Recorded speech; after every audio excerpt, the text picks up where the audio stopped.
There we go.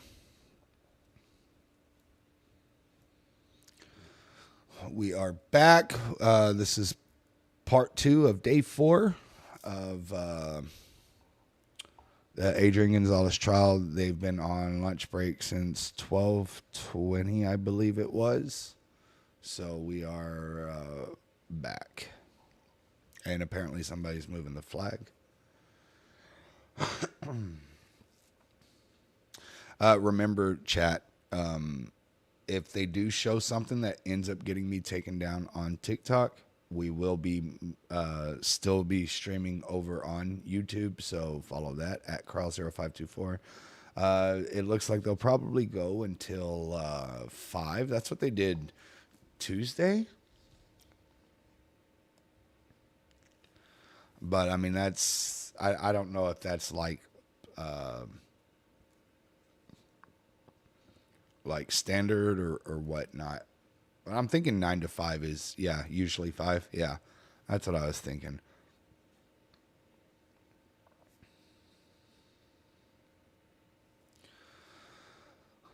My reposting is not working. I don't know. TikTok's done several things today to kind of mess with me. So yeah, they're gonna keep jurors for the normal 9 to 5. Awesome, awesome. You might have to scroll out and scroll back in if you want to repost. Welcome in everybody on YouTube as well. Welcome back.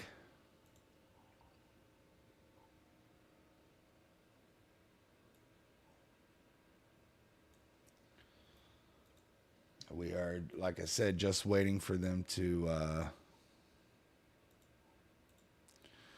get back.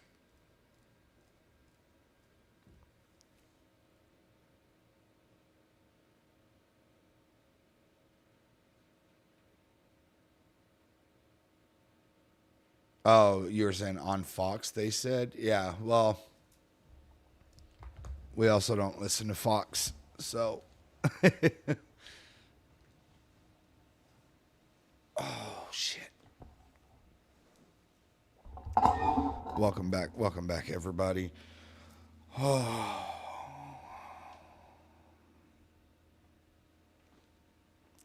So, it should be starting in the next 2 minutes.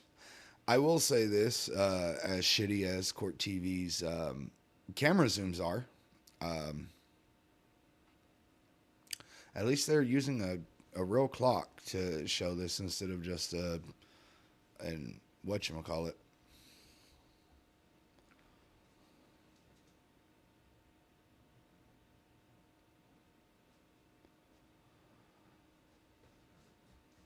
Not even digital, but just like a graphic, just like an image. Yeah.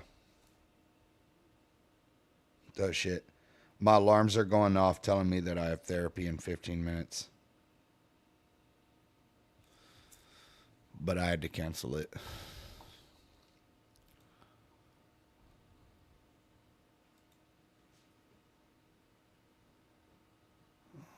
Oh, there we go.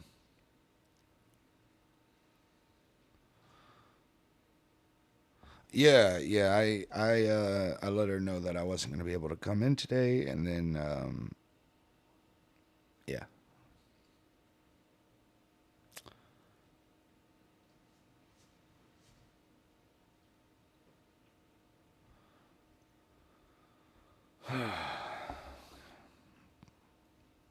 If y'all will excuse me for just a few seconds, I know we've been telling everybody to go use the restroom, stretch, and everything. I am going to do that. It won't be more than 2 minutes because I want to get back in time. It should have been starting right now, but give me like. We'll be right back. The live will still be going.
perfect timing. We are back.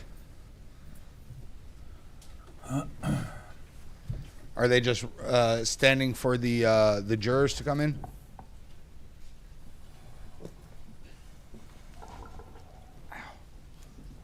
All right.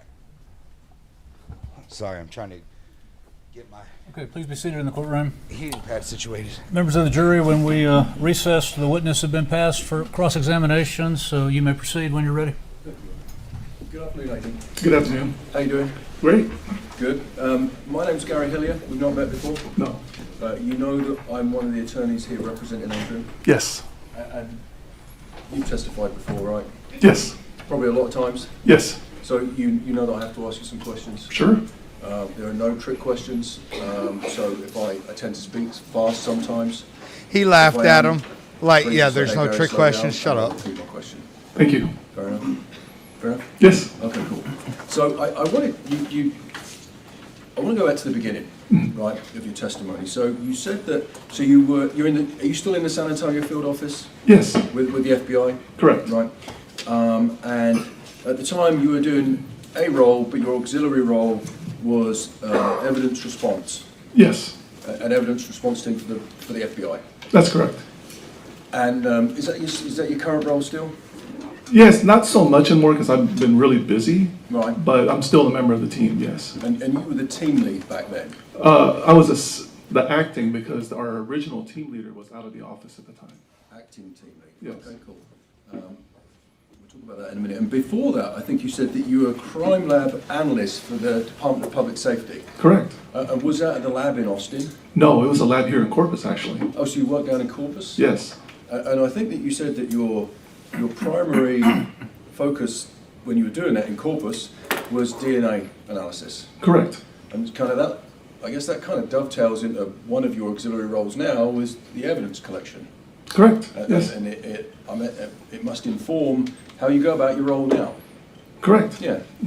But let's talk about your time with your FBI forensics. So you said that you obviously went through the academy to become an agent, Correct. and then you had additional training. Is that fair to say in the crime scene investigation? Yes. Did I hear correct? You said it was a 2-week class? It starts with 2 weeks to get certified, and then throughout the years you'll get ongoing, education. Right. But yeah, it starts with 2 weeks. Yes. So 2 weeks to start off with, and then you get continuing education and experience in that. Of course. Yes. And I guess by the time of this incident, you've been doing that for 10 years. From what you're talking about, my crime scene experience? Yeah. It started in 1994 to 2022. So that's, my math, 30 something years, 28 years? Oh, that's a lot of experience. So I appreciate that. So with the Bureau, from 2012, you've been with the Bureau. No, I've been in the San Antonio division since 2012. So I've been an agent since 2004. Right, okay, Yes. that makes sense. And 10 years before that was with the DPS. Yes. Right, yes. okay, that because the numbers weren't adding up. Okay. I get it. So you said one of the roles that you do, and well, you were an acting team leader at the time of this incident. Yes, there's a team lead for every crime scene, right? So at that time, I was the acting team because our most senior team leader was gone. All right, so that's a yes, right? Yes. So how many people were in your team? Our office is pretty big, right? So we have a team up in Austin, we have a team out in McAllen, Right. and then we have a team in San Antonio. And so I can't even venture to get, I don't even know how many people are on the team. Well, no, let me, maybe that's the way I asked that was different. So how many people were on your team at this time? During the initial response, if I remember correctly, and forgive me, this is 2022, there was probably around 8 to 10. Yeah, an approximate number is okay. I'm not trying to tie you to Yeah. a specific number. So it's not 200. It's 8 to 10 people are on your team. About that time, yes. Yeah, because we'll talk about it in time. But some of the search techniques you're talking about, doing line searches and stuff, that is, you need a lot of people to do that effectively. Sure, the more people, the better. The more people, the better, because it's detailed and it's intensive work, right? It's detailed, yes. Yeah. So there's 8 to 10 people around, right, in your team, and you were supervising this team as an acting lead because the lead was out for whatever reason, right? Yes. And it doesn't matter what reason they're out for, but they were out. You were in charge for that time period. We had other individuals come in from other offices to shore up the number of people that we had initially. Right.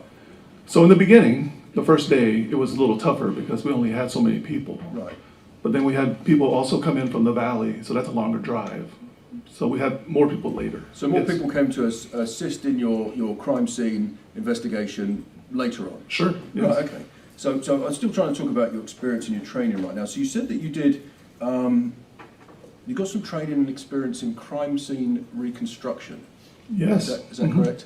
Now, the jury's not heard any testimony about that. Do you use any scanners such as a Leica scan when you recreate crime scenes? No, so you gotta understand when I first started was in 1994, right? So the technology was more basic back then. So a lot of it is just more rudimentary, right? When I was with DPS, that's when I got the bulk of my crime scene reconstruction training. Right. We were doing everything with just 1 or 2 or 3 people in the lab, right? Most of our crime scenes were done with just a few people. Now that I'm with the FBI, everything's more specialized. We have more people, more resources. And so there will be somebody doing certain techniques, other people would do certain techniques. Back then, when I first got my crime scene reconstruction training, it wouldn't be strange for an analyst to go and do the photograph themselves, then do the evidence collection, then do the lab work, and then write the report, everything from beginning to end. But we don't do that anymore. Okay, I don't do that anymore. No, and I wasn't suggesting you do. I'm just talking about some of the techniques because my next question was based on whether or not you Leica trained. Was a Leica scan used in this case? I don't think so. No, not by us. Not by you. We were asked to do one thing. Yeah, and so what I want to do is explain what a Leica scan is. There is technology out there, and I understand your testimony to the jury is that when you did your training, the technology was a bit more, and the techniques were a bit more rudimentary. Is that fair to say? And obviously now you know that law enforcement has access to some devices, and one of them is called a Leica scan, which is a scanning tool that surveyors use, and they use it in construction, right? We have surveying, so we did a total station scan. Right. And we also have scanning equipment that we have, and we did a total station of the whole scene. Right, okay, so you did a scan in this case. Yes, like a survey of measurements. So it's kind of like a Leica, it's slightly different. It would be, you're a man move around. Sure. May I move around a while? Sure. So a Leica scan would be, or a total station is something you put on a podium or a plinth or something like this thing here. Yes. An easel, it's not an easel, but you put it on something and it will scan an area, correct? Yes. And it will identify where things are. Yes. And it will note that. And then you put it into a computer system and later on it will print something out and it will be a map showing where all the evidence is. Correct. And so a total scan was done in this case, right? Total station, yes. Total station, which is, Similar. it's not a Leica. Leica's probably like a brand name. Yes. It's the same sort of thing. And that is, it creates a document and it shows where things are after you've marked it, right? Yes, that's Yeah, correct. and okay, so you did use that in this case? Yes. All right, good. We'll talk about that in a minute. And so one of the things you also spoke about is, I guess when you process a lot of these scenes, is you're looking for evidence of firearms Yes. and ammunition. Yes, correct. And it sounds like in this case, well, in this case you'd agree with me, your focus was mostly on spent ammunition, That's correct. right? And documenting that. Yes. Right, okay. Because I think you said something along the lines of you can glean, and this is where your previous experience comes in, right? Mhm. You can glean a lot of evidence from a used cartridge, right? Yes. And sometimes that could be in your other focus previously it would be DNA, Sure. right? Not so much in this case because we know who shot that gun, right? That's correct. Right, because the person who did this was already dead by the time you came and investigated. That's correct. Right, so in this case, you weren't investigating a suspect as such. That's correct. You were just documenting the scene for investigatory purposes. Yes. So in this case, it's slightly different to others where you're not worried about contamination as much because you're not worried about DNA being washed off of anything. No, we weren't concerned about DNA. No, and, Yeah. and so that will change how you deal with things slightly, right? Yes. Because if you were concerned about DNA, which you weren't, right, hypothetically, there'd be more urgency to do this now, right? To collect it immediately or as fast as possible. Well, we weren't under any time constraints, right? We still have to go through our process. Long range shot, medium range shot, close up shot. You mark it, you pick it up, you do another close up shot of it. So we weren't under any time constraints. That's what I mean. So, Yeah. so that's what I mean. You weren't under any time constraints because you didn't have the urgency to preserve DNA evidence as such as you would in other cases. DNA is very stable. Depending on the environment, DNA could last a long time, right? Okay. So, but we didn't have that consideration in our minds. Exactly. So you wouldn't, DNA is stable sometimes. It's funny, you'll hear different people testify to different things about Yeah. DNA and how stable it is. But you wouldn't want to get it washed off of an object. No, correct. No. So anyway, so in this case, your role was to come and document the scene. Yes, outside. Outside the school, not inside. And as outside. Yeah, because where I'm going with thank you, Jason, with that is because the next day it rained. That It's night- on the 24th, the next day, well, it rained overnight, I should say. I think it rained that evening. Yeah. Because we were in the middle of doing this, and I remember it raining. So I think it was that evening. We can look at it. I think one of the state's photographs I introduced, you can see this as some inclement weather. So normally that would inform how urgent you are with recovering stuff. But you were doing outside, right? We were just doing the outside. That's correct. And so the DNA thing, just despite the DNA thing, the shell casings can reveal other things. And Your Honor, may I approach the witness? Yes, sir. And I'm going to use states very briefly. I think it's demonstrative 2 again. Bring this over.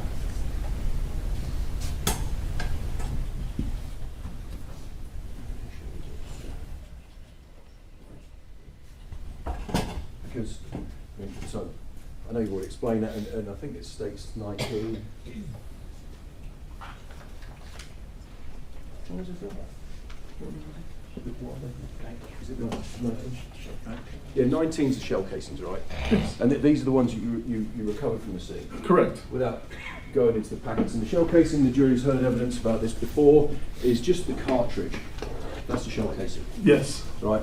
The projectile gets shot out the barrel, and this cartridge gets ejected out of the weapon, That's correct. right? And so, and I think the testimony earlier was that when a weapon recycles, or a firearm is fired, Mhm. the firearm pin goes forward, strikes the primer, Yes. right?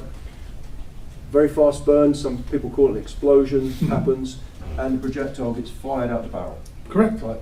Because of the action of the weapon, it recycles, and the bolt action of the rifle or the weapon brings this cartridge back and it gets ejected out of the weapon. Correct. And like you said, we know that with a long weapon, it's to the right-hand side.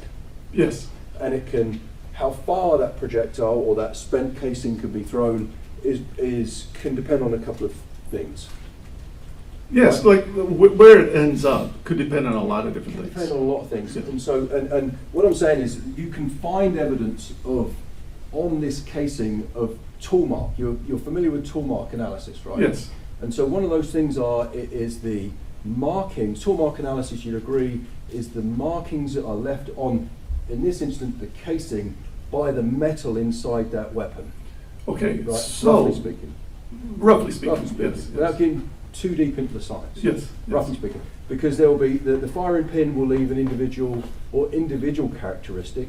An on that. indentation on the primer. Indentation, Yes. because each firing, it's like a fingerprint for a weapon. Kind of. Not so much with the firing pin, but The totality of Yes, it. yes. Because the firing pin will some weapons they'll fire and strike in the same place, and also you'll find some markings that are similar on the cartridge from where the round is getting stripped and spent and shot out of the weapon by the ejector claw or pin. You could, yes. And that will, so depending on the configuration of that weapon is one of the factors when how far and where that spent cartridge goes, right? Sure. Right. And so, I appreciate it. Just look at that for a second.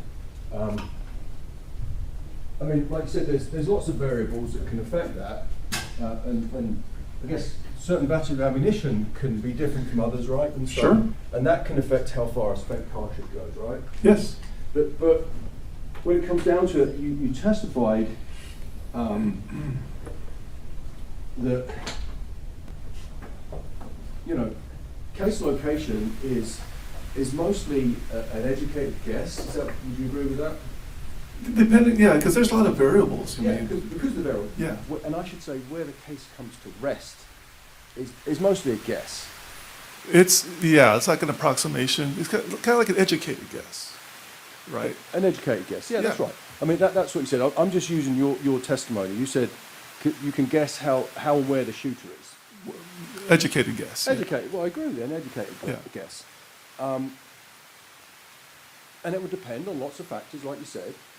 I mean, Sure. if you're standing on concrete and a round gets expelled, the cartridge gets expelled, it can bounce, It can bounce. it can spin, Sure. and it will move, Sure. right? And if you're firing on grass, maybe it will stand still. It will just drop and sit still. Yes. Maybe, Maybe. right? And it's a guess, but you'd agree with me that the grouping of where these rounds end up, when I say rounds, I should say casings. Casings. A specific grouping of casings on the ground or on the floor is an indication, the best indication we've got of where the shooter was at the time. That's a good indicator because it's consistent that, okay, why are all these in the same kind of location? Yep. And I think you said the shooter is around that radius. Is that correct? Sure. Right. So I want to talk to you about your work in this scene. if Okay. you can. So we've already said that you're the That's team not lead, me. and I think That's so the when you court's first started doing audio. this, did you That's say not you had my eight audio. That's the people court's assisting audio. you? I think around there. Yeah, Yeah. okay. And we'll talk about the actual mechanics of your search in a second, but would it be fair to say that you go to a location, you speak to whoever's in charge and they give you some parameters and instructions on what to search for, Sure. and you do a visual search, Yes. and then you'll do a physical search, right? Yes. And then while you're doing that, you flag. Is that correct? Anything out of the ordinary, you would put a marker, you would flag it so you can come back to it later. Yeah, and you know if I may move, Judge? Yes. So you'll and when you say you do a line search, you did a line search in this case, right? Correct. And so when you're doing it on concrete, would it be fair to say that someone is in the middle, that's probably the leader? No, it could be anywhere. All right, anyone. So you will have a line, correct? Yes. And you'll stand line abreast.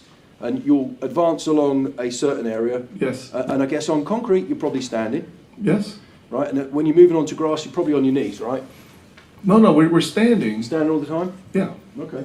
Because I've done that where you're kneeling, it's hard work. You can do that too, depending on the surface that you're dealing with. Yeah, depending on, because on grass, things might not be as obvious as they are when you're standing, right? Correct. Especially if you've got bad eyesight. Right, so you do a line search. Okay, so you do a search. And so when, like you said, you see something out of the ordinary, here you're looking for spent shells, you'll put like a flag down. Yes. Because and the reason I ask that is because there's we can see in the state's evidence, there's little red flags, Yes. and then there's a number card placed next to some of them, Yes. right? And so these are two separate processes, right? That's correct. Yeah. So first you walk your area, and I believe, Judge, may I approach again? I'm sorry. Yes. Let me use the state's demonstrative so we can just confirm this.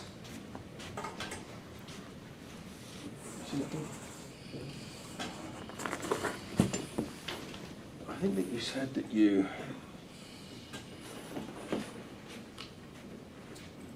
this is the, obviously we know what we're looking at here.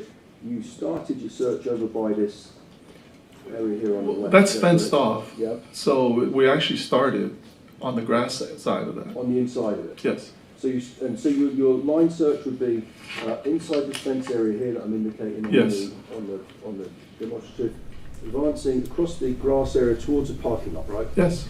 And so as you're going across there, you're putting red flags or whatever colour they are. They're red in this case. If you see something. If you see something, You're a Obviously, fucking you red wouldn't do flag. it if you didn't see something. That's correct.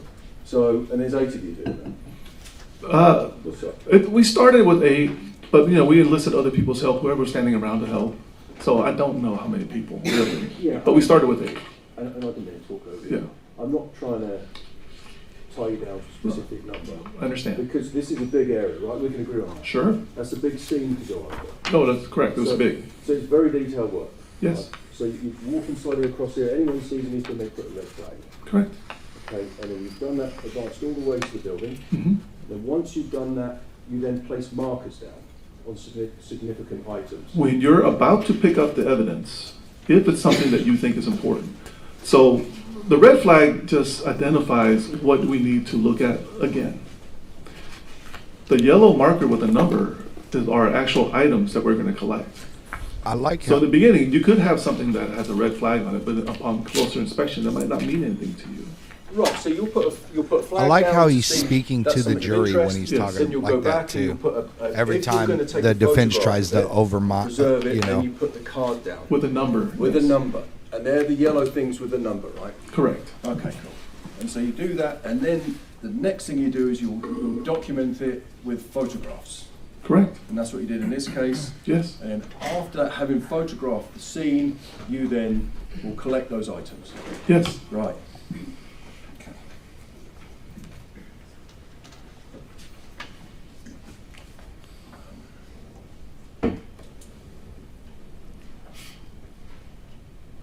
Because I wanted to look at some of these photographs. Bill, can we publish some of these photographs? Publish them? Yeah, can you publish them for you?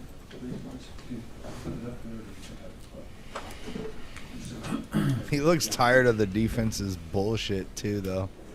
You know, like fuck him. He was a cop there, but at the same time, he's like, yeah, I'm tired of the defense's bullshit.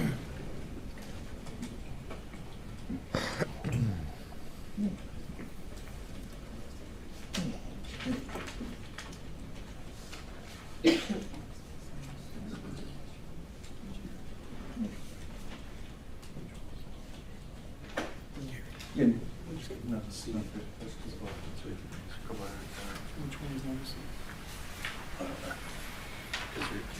Oh, he needs to know what exhibit number.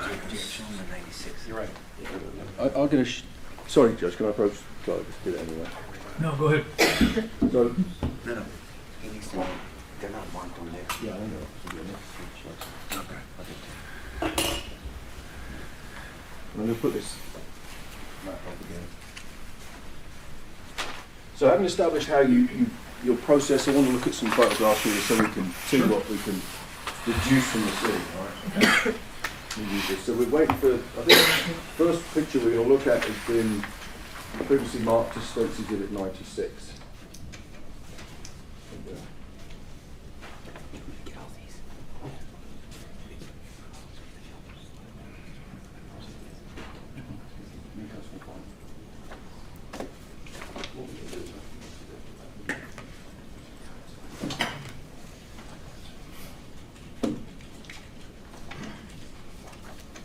So while we wait for the photo to be put up on the screen, Okay. I'll show you what's been marked as States 96. Yes. Right, and so I'll show you. This is States 96. We're going to show it on the screen in a second. So Your Honor, made a witness come down and mark on the demonstrative where this is located. Yeah, is that in evidence or not? This is, yeah, so this. They're both in evidence, yeah. This has been admitted, right? Yes. Yeah. I mean, do you want to mark on the No, the chart? just to show. Can you Okay. show whereabouts on this on the diagram here this is oriented? Okay, so in this picture, you'll see the AC behind the fence. So it's here, right? And it's right here. So this would be fair to say that there we go, I think that's it there, right? Yes. There we go. Cool. Okay, can I see a picture? Are you kidding me? So once we get that picture, there you go. Right, okay. So This whole we are- court so is that- fucking janky. You'd agree this is the southwest corner of the building, right? Yes. And I think that what we can see on the photograph there are these are AC units. You were there, right? Yes. And they're, I don't know, they're big industrial ones, probably about 4 feet tall. Approximately. I've seen bigger, but yes, they're big. Yeah. There you go. And so what we can see in the photograph is I've seen bigger. where we know it is, are during your search and your line search. This is somebody defense has cross-examination identified of red flags, evidence that the needs to be- lead of an investigative FBI unit. Yes. And then 3, 4, and 5 are the numbers that they're given, and they're probably projectiles we're going to see next. And then in a similar area, right? Yes. So, and in the background we can see this thing that's been described as a pavilion, and we can see one police car. That's a police car. It's a white vehicle. You were there, I right? think, yes. Yeah. But so if this, and again, we don't, depending on the weapon characteristics and the ammunition, we don't know how far away the person was who fired this, but it'd be fair to say that if these rounds are found here, these cartridges are found here, whoever fired them would be to the left of it somewhere, right? Well, depends on like where you shoot, right? Because here you see the round sitting there. What if the person was shooting that direction and the ejection goes this way? Well, you don't know. I can't tell what Okay. direction Well, then the shooter was at. Let's talk about that then. Yeah. So for them to be here, Mm-hmm. right, the person would either have to be over here, to the left of it. Can I stand up here for a Of course you can. If the judge allowed that, judge. Sure. So, if you have a round here, so the person could be pointing this way, or that way, or that way, or that way, as long as the ejection port, as long as this is to the side of it, right? So you can't tell just from looking at this what direction the person was facing. You understand what I do, and that's what I'm going to show you some more photographs, but let me get, so what my point of this is, well, I want to talk about that first. What you're saying So is I the shooter agree could have with been you, here correct. shooting this So way, the person could be, and the it person who would, fires these or these like rounds this, could be right standing here, to the left and the fire of went these there, cartridges, right? or That's there. a possibility. Yes. And as you pointed out, the person who fired those rounds could also be firing them in that direction, up the side of the building. Yes, I can't tell. You can't tell. And they could, for them to be here, they could also be standing on here, firing them off into the distance that way. Sure. Right, that's possible. But this isn't the only photograph we took, right? So I want to look at some more. That's Okay. possible. Yes. Okay? Yeah.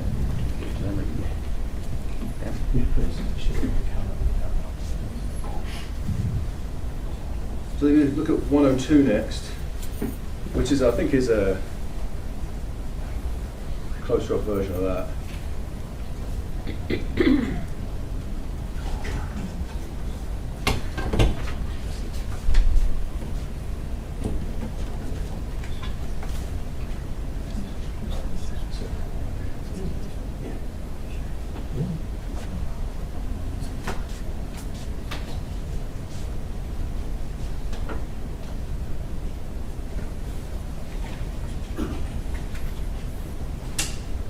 Because Agent, one of the things, while we queue up the evidence, one of the things that we, one of the things that you testified to, this isn't an exact science, what we're talking about, the grouping of cases on the floor, right? It's not exact. It's not. No. So the best thing that you have is your educated guess. Yes, if you look at, you have to look at the whole scene. Exactly. And Yeah. and I didn't mean to interrupt you, but what I'm saying is you Yeah, your you do. educated guess Yeah, you is- fucking do. is informed by the characteristics of the weapon, right, Mhm. and the ammunition it's using, right, Yes. and also by the grouping of these cartridges on the floor. That's part of it, yes. Yeah, and it's because, I mean, I guess someone could have, did you know if anyone test-fired this weapon? I don't know. You don't know? I don't know. Because, for example, it is possible, and it does happen, right, you'd agree that sometimes these weapons that are found at scenes are test-fired? Yes, if you're going to do ballistics, you have to test fire the weapon. For ballistic analysis, that's right. But in this case, it could be, if somebody wanted to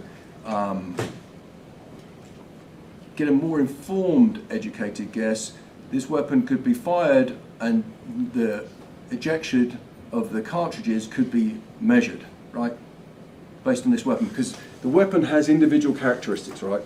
Yes. And there's class and individual characteristics when we're talking about firearms tool marks, right? Yes. Without going into that, an individual characteristic is this thing, judged from my approach, is where the ejector leaves a mark on the shell casing, right?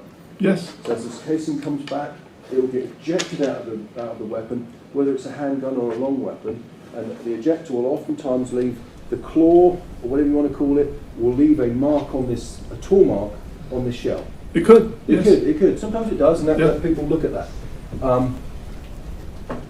And that specific ejector claw or hook will influence the way the shells come out of that weapon, It could. right? So one thing that could be done, but it wasn't done, you didn't do it, right, because that wasn't your job. Yeah, that's No. out of what I I know it out of wasn't, scope. but it is outside the scope of what you were doing because you were looking at the scene and preserving that. But somebody could later on have test-fired the weapon in a controlled environment, similar to this one, maybe on concrete, to see how far and where the rounds were flying after the weapon had been ejected in the cartridge.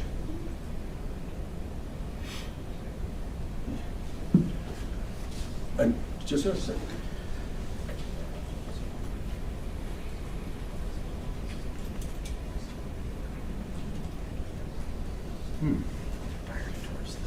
Yeah, and so which one is this? This is 102.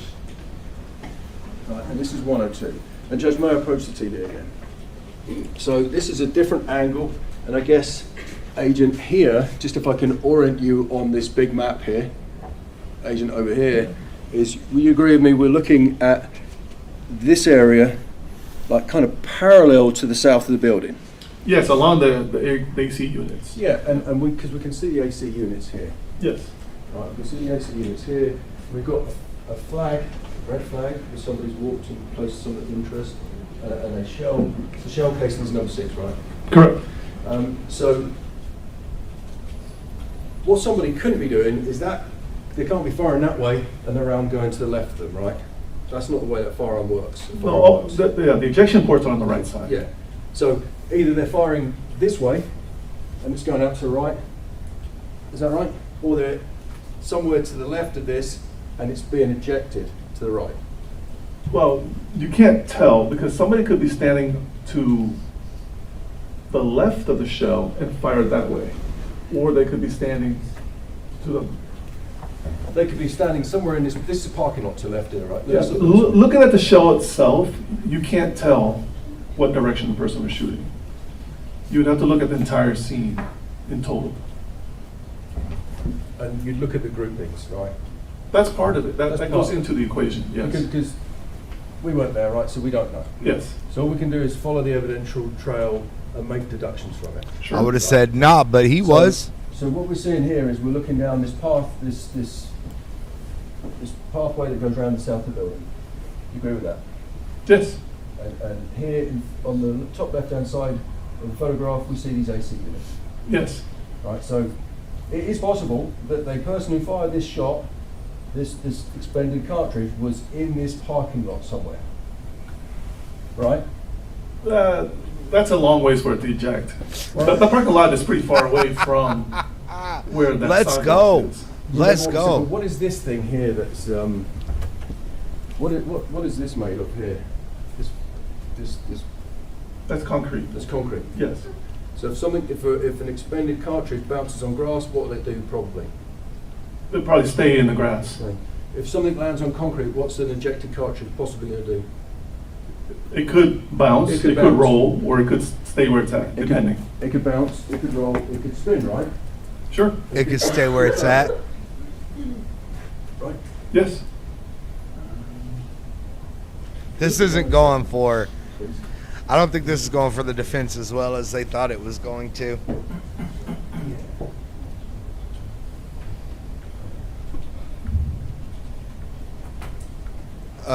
Attorneys in the chat, what do y'all think? I think that this is going not in the defense's direction with how he's handling himself.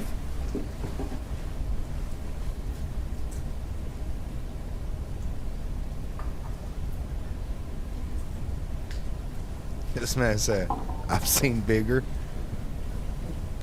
So what we're looking at now, Agent, is states 112, sorry. Right? You Yes. know that one?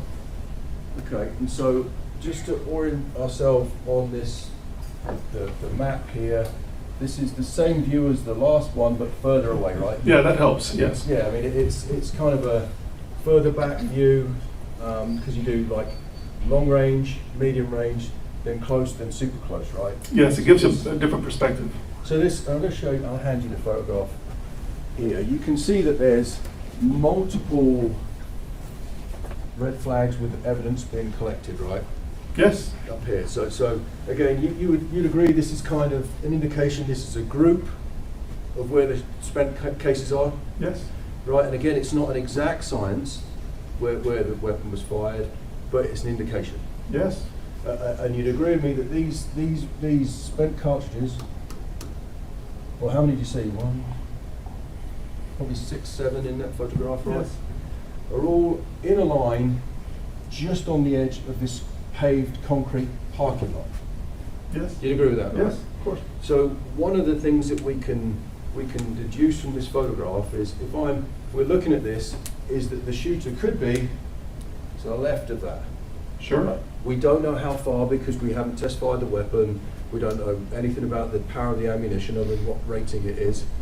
So it's possible they're on the left-hand side, right? Correct. So this would be consistent, or this could corroborate evidence that the person might be to the left-hand side of this SUV here, right?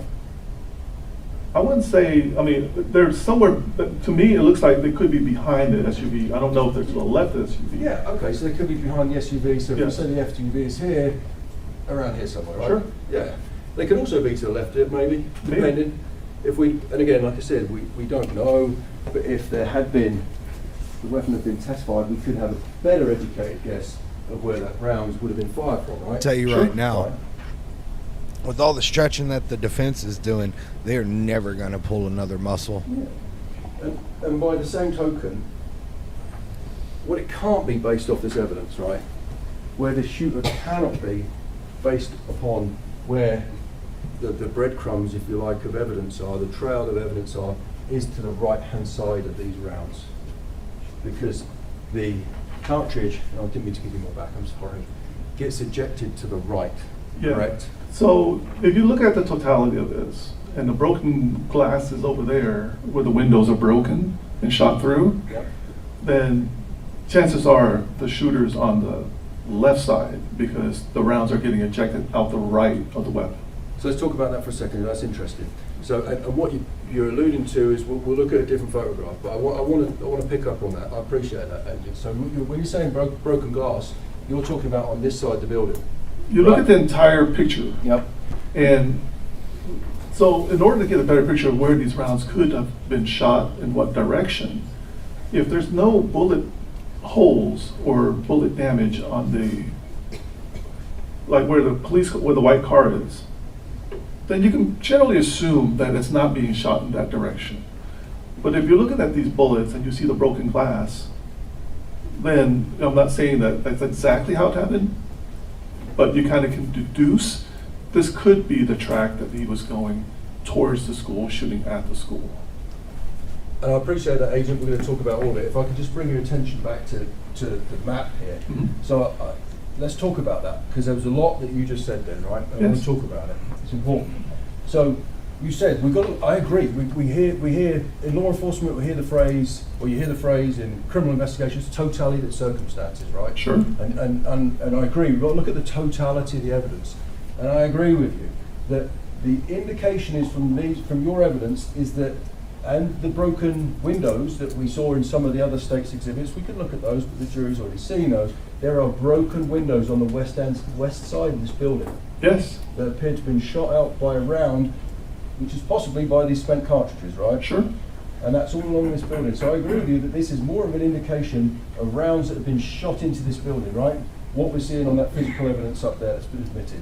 You can't say for sure, but the indication looks like that could be, yes. And that's 112. State's Exhibit 112. I don't, Is that 112? yeah, I think Yes. so, yeah. And because, like you said, there is no physical evidence that you found over here towards this area here, the pavilion, or these vehicles, right? Correct. And because I wanted to talk to you about that next, the other thing I wanted to talk to you about. You said that you did you did several line searches, right? Yes, Because I guess that, is it the case that whoever is you, the team leader, or someone else, devises a search plan, yes, and you'll say, we're going to search from west to the school first, right? Yes. Maybe. it with the boundary on here, and then maybe you'll break up another sector later, Yes, and then you'll define that search area, and then you'll keep breaking it up into sectors. yes, And like I said, that's what it's kind of painstaking, it is. because you have to walk slowly, probably like that, looking at the ground, keep it in line with everyone, Yes, correct. so that nobody misses anything. If someone sees something, we stop. Yes, Someone gets a flag, you flag it. yes, Okay, then we keep moving. yes, And you keep doing that. And in fact, I think the testimony was that you did it from sort of like Grove along Geraldine to the school, right? First? well, the fence line The and fence the line. grass, Got it. The Yeah. fence line is here inside this culvert, but Yes. the fence line here.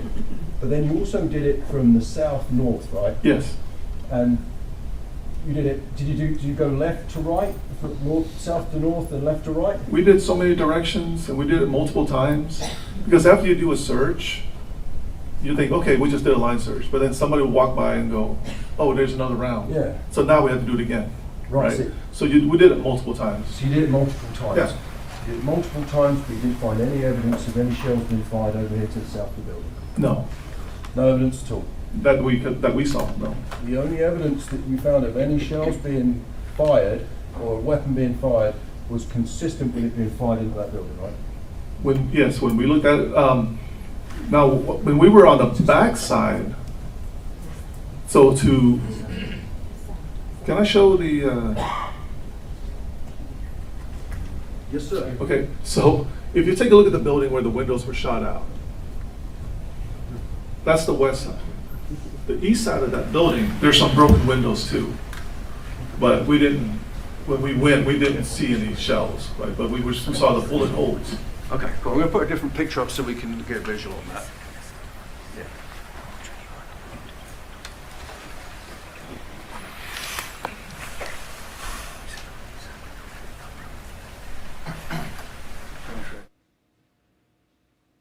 Um, 86. Can we put 86 on?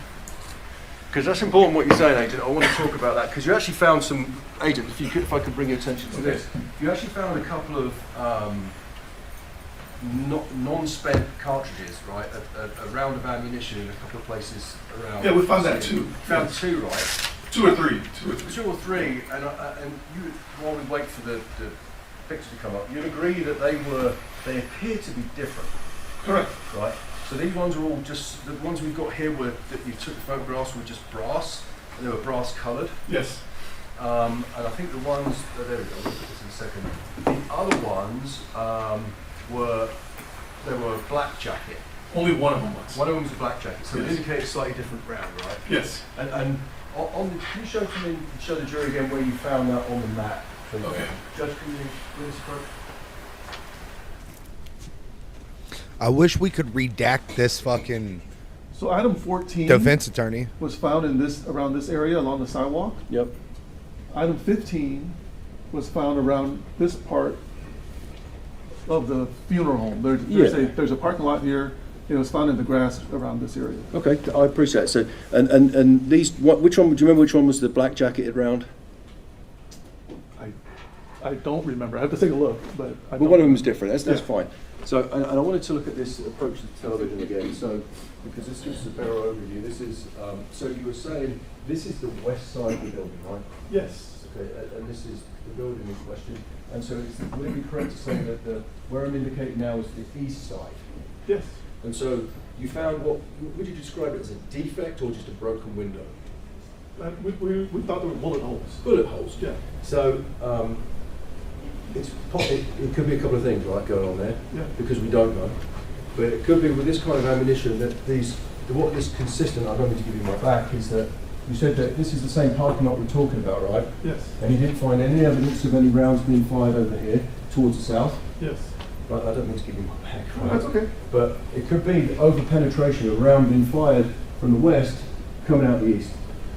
It could be. There's a hallway Yeah. in between, and doors and walls. So to me, I don't know if that would be, from this side. Or could be fired inside. Or it could be, sure. It could be that. I mean, we don't know, but that ammunition is certainly powerful enough to penetrate a building, right? If it goes through glass, it could certainly penetrate that whole building. Possibly. Possibly. We don't know. Yeah. But it could certainly penetrate from inside out. I didn't go into the building.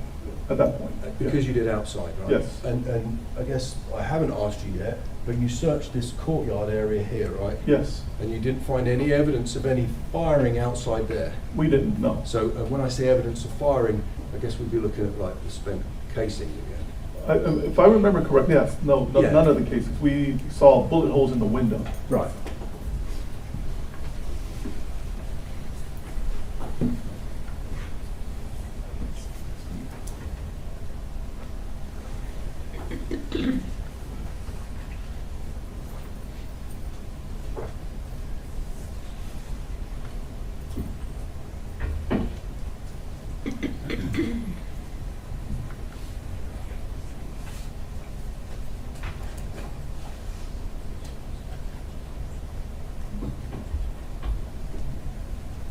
So one of the last questions I want to ask you is after we spoke, you just I want to pick up what you said about there, about the rounds that have possibly been fired inside that building. Did you do any kind of trajectory analysis? We didn't do trajectory, no. You didn't? Because trajectory analysis would inform us to know by finding where the defect, so let's talk about a defect. A defect is where, or an apparent defect is the terminology that you would use to say this is apparently a hole or damage that could have come from a fired weapon, right? Yeah, we didn't have access to the inside of the building, so that limited what we could do. And so we only looked for the evidence on the outside. I That's it. know you did, but what I'm saying is to fully inform us to say, hey, these holes in this window go to this hole somewhere else would be to do a trajectory analysis. That would help. It's Yeah, kind of like it could wheel help. path analysis where you would, it's almost like geometry, finding where the hole is and you backtrack to see where the round could have been fired from. Sure. But that wasn't done, I don't know. because that wasn't your reading. This dude, No. this But what dude, we he's do literally know trying to get him to is say, that "Oh, there well, were we no don't know." He's like, spent "Well, shell that's a casings found on the south possibility, of that but it's building, not Yeah, we didn't find anything on that full-fledged side. fact." And that's fucking Or driving the I think defense attorney crazy. East and the south. And you didn't find any in the field from the line search from the culvert inside the fence towards the building, right? Let's look at the other No, map. so if you're talking about the field between, This one here, that I'm Yes. indicating here. yeah, no, we didn't find. You didn't find any anything. here? No, you didn't find any on the way here. They were just focused on this parking lot, and you didn't find any on the south, right? Correct, Just to correct. confirm. Yes. Thanks, Agent. I appreciate it. Got no further questions for the witness. Agent, I don't know if I need to show you the picture. I will if I need to. You did, your testimony was, I believe, that exhibit number 6, the casing number 6, seemed too far to be from the parking lot. There was one exhibit that you said that. Looking at that perspective, I mean, I couldn't see the parking lot from that picture.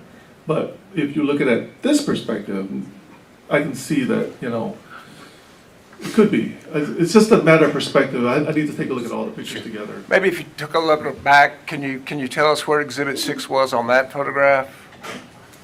About? Somewhere around here, there's a metal plate in the sidewalk. And so here's the parking lot. The ground was somewhere around Right here. If the person, if you're saying, if you're tying this to the broken window, because you got to look at the totality of everything, if you're thinking that maybe the guy was shooting here, for somebody that's standing here for the round to be there, it's a little bit difficult. Okay. May I approach her? Sure.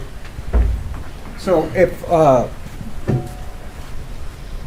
my understanding is you have casings along here all the way up to here, is that I correct? think so, yes. And I'm not talking about direction because you said we're not saying 1 through 6. Yeah. I'm just saying from here all the way up to here somewhere, Yes. is that correct? And those can be shot, and it helps you a little bit if you know where the bullet ends up, right? Yes. I mean, if I'm shooting this way, then if it rejects right, the casing will be I there. object to leading judge. Is that, Sustained, to rephrase it. could you tell us how the impact a bullet has on an object helps you place where a casing is? Yeah, it sort of gives you a line, right? Because in order to have a line, what do you need? 2 points.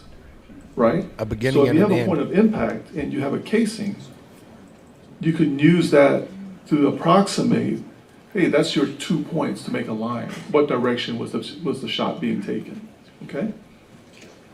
And if a shot is being fired into an open field, Yeah, that's a lot more difficult because now you don't know because you're not gonna have an impact.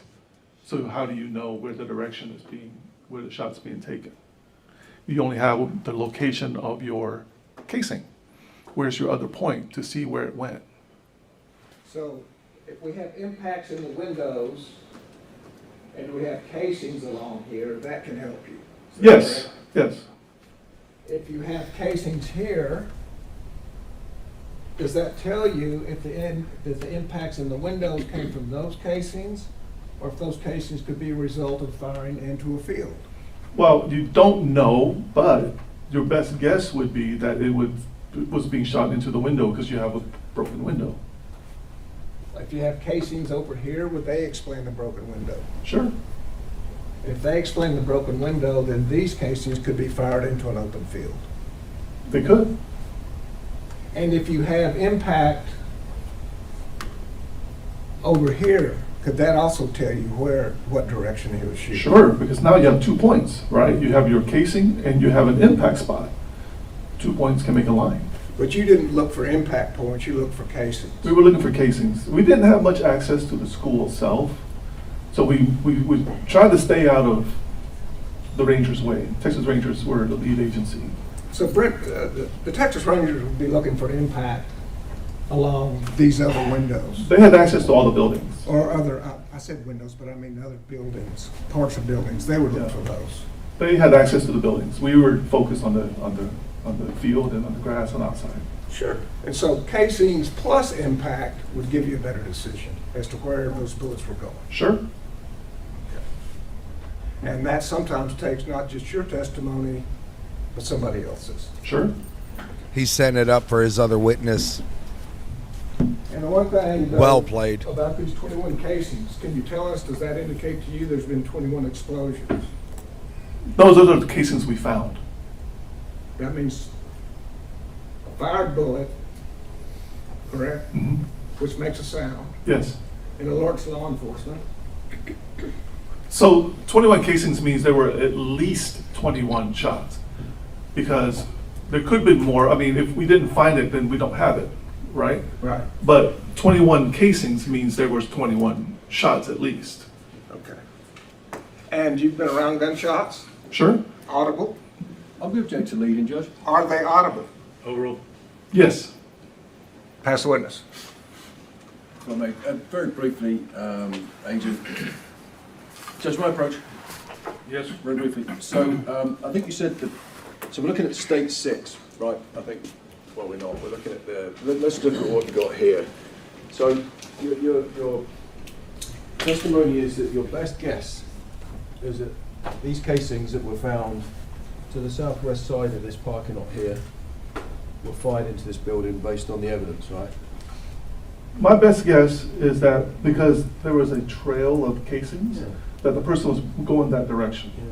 Now, if you look at the whole scene, if you see impacts, then you gotta say, okay, where am I gonna attribute that to? Where can I attribute it to? What are the possibilities, right? And so that could be a possibility, yes. Because you're just one piece of this whole part. Like Mr. Turner said, your testimony is the jury's going to put it together with others. Because we know that unfortunately, eventually the shooter enters this doorway here. You know that, right? I learned that later, yes. Yeah. So you know that. Yes. So it's possible this person is traveling, shooting these windows before he enters through that door, right? Sure. Okay. And so the prosecutor talked to you about this walkway here, right? Do you know the distance between roughly, I don't mean to give you my back, Adrian, between the end of the building and that walkway? Not off the top of my You head, don't? no. Okay, we did, I don't know. Give me an estimate. Looking at that, okay, if you take a look at the length of the cars are probably what, 15, 20 feet, depending on so maybe about, how far to where? The end of the building to this walkway here. Okay, so it's about the length of a car, maybe about 10, 15, 12 feet, something like that. Okay, fair enough. And so I wanted to pick up on something. Do you mind if I can do it from here. So hypothetically, right, the prosecutor was saying, because you didn't have access to the buildings, right? No. So you didn't have any access to these buildings. The prosecutor talked about, you know, if rounds went over here, right? Yeah, good, yes. I think he pointed to the top of the screen. I think that's what he did. So to know, let's pretend for a minute there was a round the way from here. Without Okay. doing a trajectory analysis, I guess, that could have come from here, could have come from here. We just don't know, right? Yeah, Because, like we said, I'm sorry, man, the best guess is that from your evidentiary examination of the scene and the clues that were left behind is that these rounds were fired into this building. it could have been, yes. And we also know you didn't find any evidence of shots being fired on the east side of the building, right? That's correct.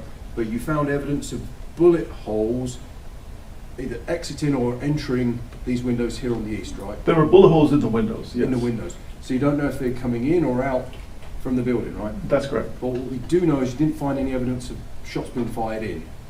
That's correct. So we could possibly deduce from that shots are being fired out, right? That's correct. Okay.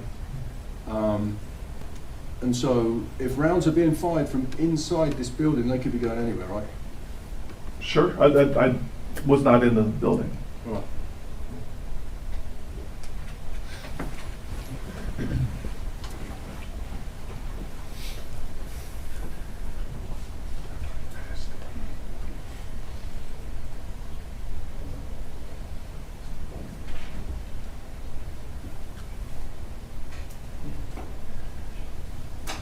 You know, from my approach again, Judge. So my last question to you, Adrian, is so on this overview, we can agree that, roughly speaking, most of the shell cases were found along this border of the parking lot.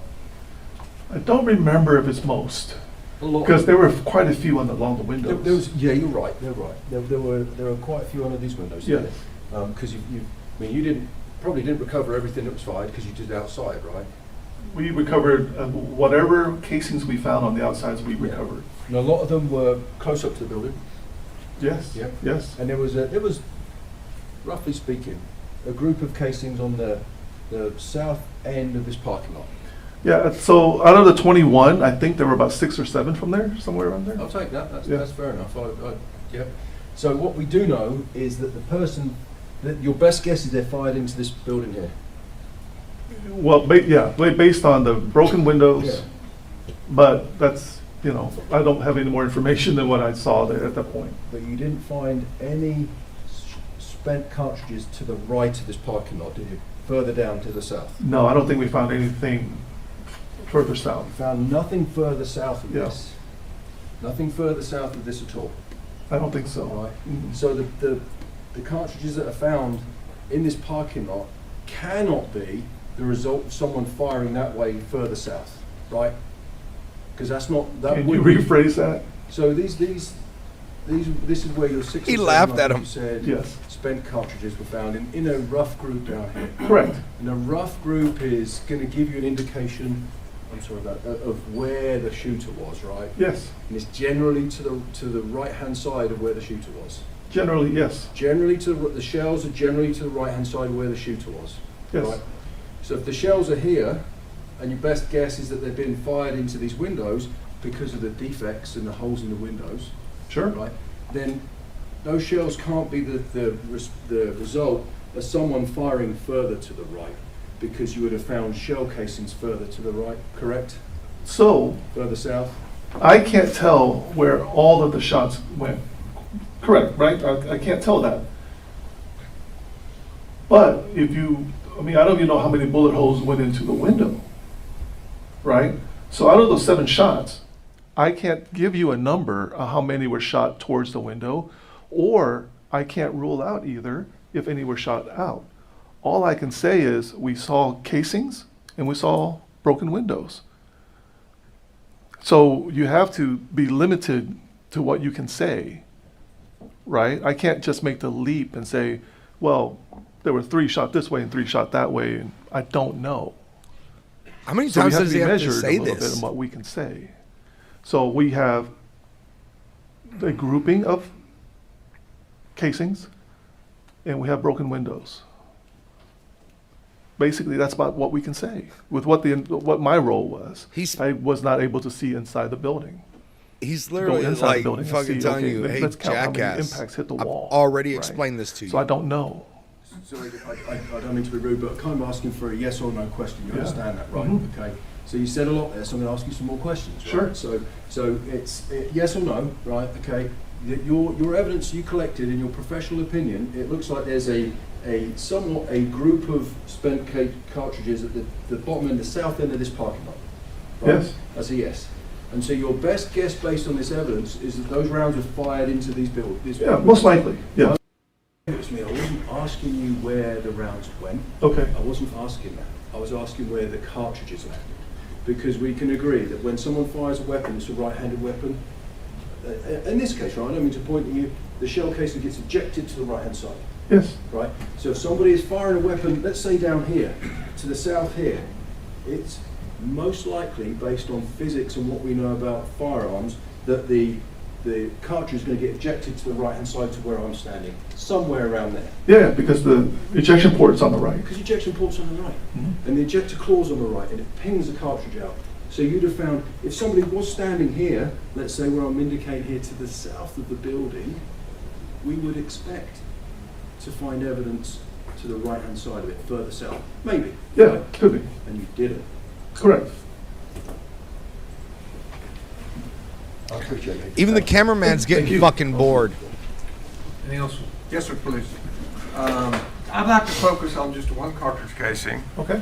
the one you found the farthest north, The one on the sidewalk? over by the parking lot. Yes. I think it's number 6, okay? Would you turn to, it'll be slide 19.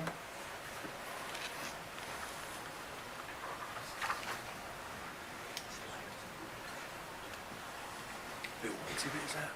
19? Slide 19 or exhibit 19? Slide 19. Do you want number that is? It's in evidence. It's in evidence. Huh? It's in evidence. Which one? What exhibit is it? I'm sorry. What exhibit number? I've been living for these hot mics moments. Like, this has been great. I think this is exhibit 102. Okay. And slide 19 shows the casing, correct? Number 6, out of number 6. Casing number 6, Yes. correct? And I believe the defense has been saying, if you have a right ejecting weapon, then you have to be to the left and forward, in general terms of that, correct? Depends on where the person's shooting. If they're shooting this direction, Mhm. then they would have to be further up and to the left. If the ejection goes over your right shoulder, as he was speaking. It doesn't go over your right shoulder. It goes out to the right. Okay. If you're holding if you're holding a gun like this, your ejection port's right here, to the right. So now it doesn't go backwards behind your shoulder, over your shoulder, right? It just goes to the side. And they all go exactly perpendicular? Well, it could be like a little bit, I wouldn't say exactly perpendicular, but generally speaking, out to the right. Okay. Yeah. And so if you're shooting straight down this line, it would be straight to the right, perpendicular. If you're shooting further to the right, then it would be going further back, right?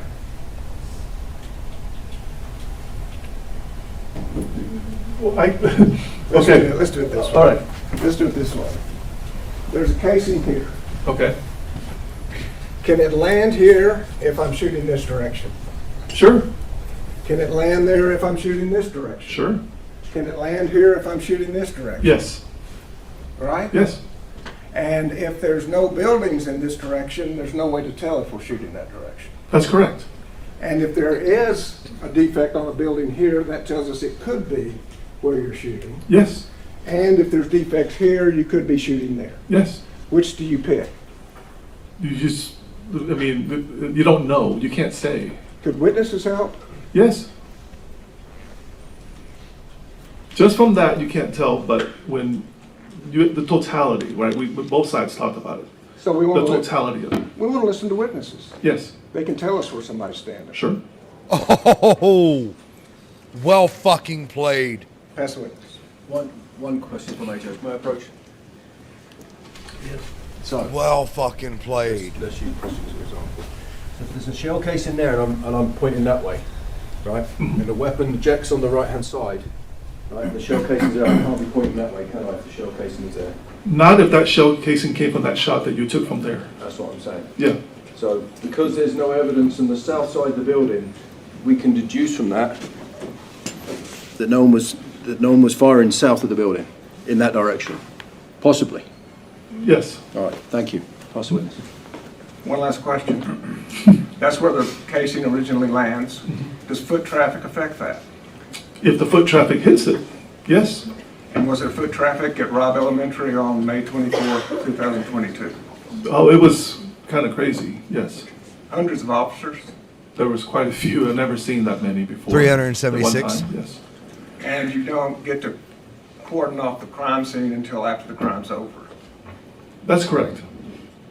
So for as long as hours, there can be foot traffic from a number of officers. I wouldn't say hours because we got there kind of quick. Like an hour. It took us an hour and 15 to get there to mobilize. Now, I guess hours means more than 2. Yes. It could be. Could be.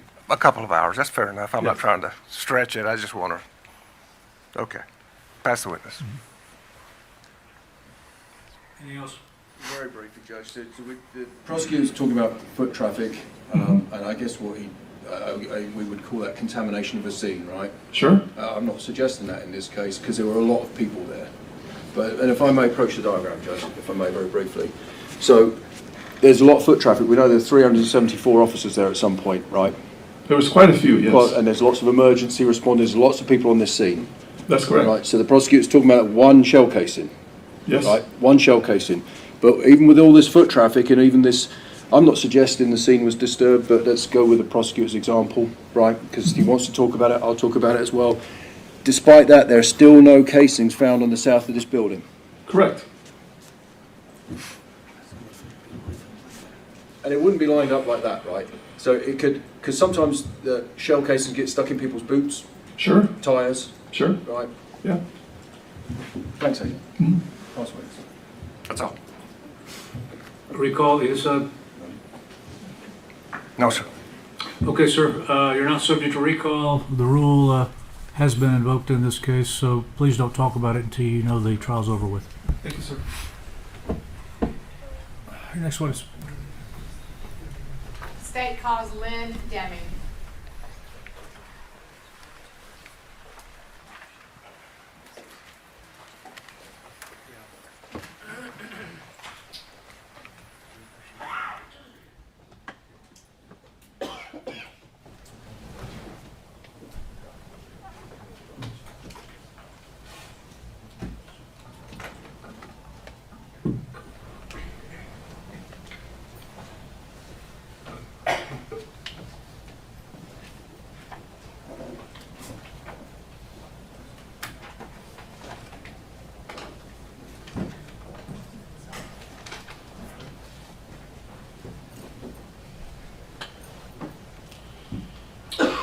Have I heard any of these witnesses so far? Would you One. raise your right hand for me, please? You do solemnly swear the evidence and the testimony you're to give in this cause to be the truth, so help you God. You have a seat over here. Make the microphone comfortable for you and speak up so everybody can hear you. Yes, sir. You may proceed. Thank you. Good afternoon, Ms. Deming. I said your name, but please state your full name for the record. Lynn Deming, And Ms. Deming, where are you currently employed? Flores Legacy Elementary. Okay. And what is your job position? I'm a STEM teacher, 3 through 5th grade. And what is Legacy? It's the new campus, formerly Robb, so it's the new campus. For which school district? Uvalde, CISD. Okay. In May of 2022, where were you employed? Robb Elementary as a 4th grade teacher. Okay. And what Oh, you said Robb Elementary. Okay. And how long had you been working at Robb Elementary? At that time, I think 6 years, Okay. And what grades were you teaching? 4th grade. And how long had you been an employee of the Uvalde Independent School District? 6 years. Okay. What was your room number at the time of May of 2022? 104. Okay. And I'm going to, Judge, may the witness get up and approach the board? Yes. Get that. Was that low point? Was that low point?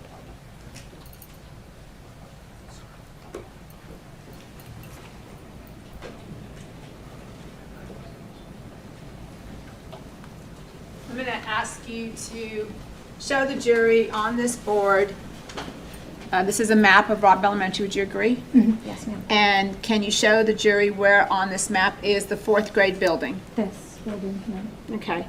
And where on this building, on this map, was your classroom? Somewhere in this area. Okay. Sounds good. You can have a seat. And again, what was that classroom number? 104. 104. Now, have you received training as to lockdown procedures? Yes, ma'am. And can you explain to the jury and for the record what those procedures were in May of 2022 for the Uvalde Independent School District? Lights, lock out of sight, so you lock lights out of sight, sorry. So you lock your door, be sure your door's God damn locked. it. You turn your lights off and cover your windows, and you hide.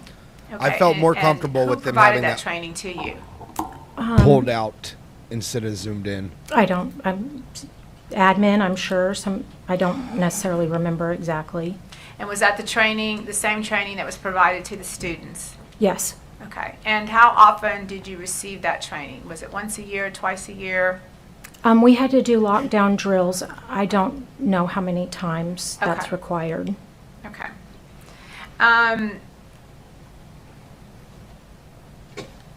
So with regard to those lockdown trainings, you said lights out, lockdown, and what are the kids specifically trained to do?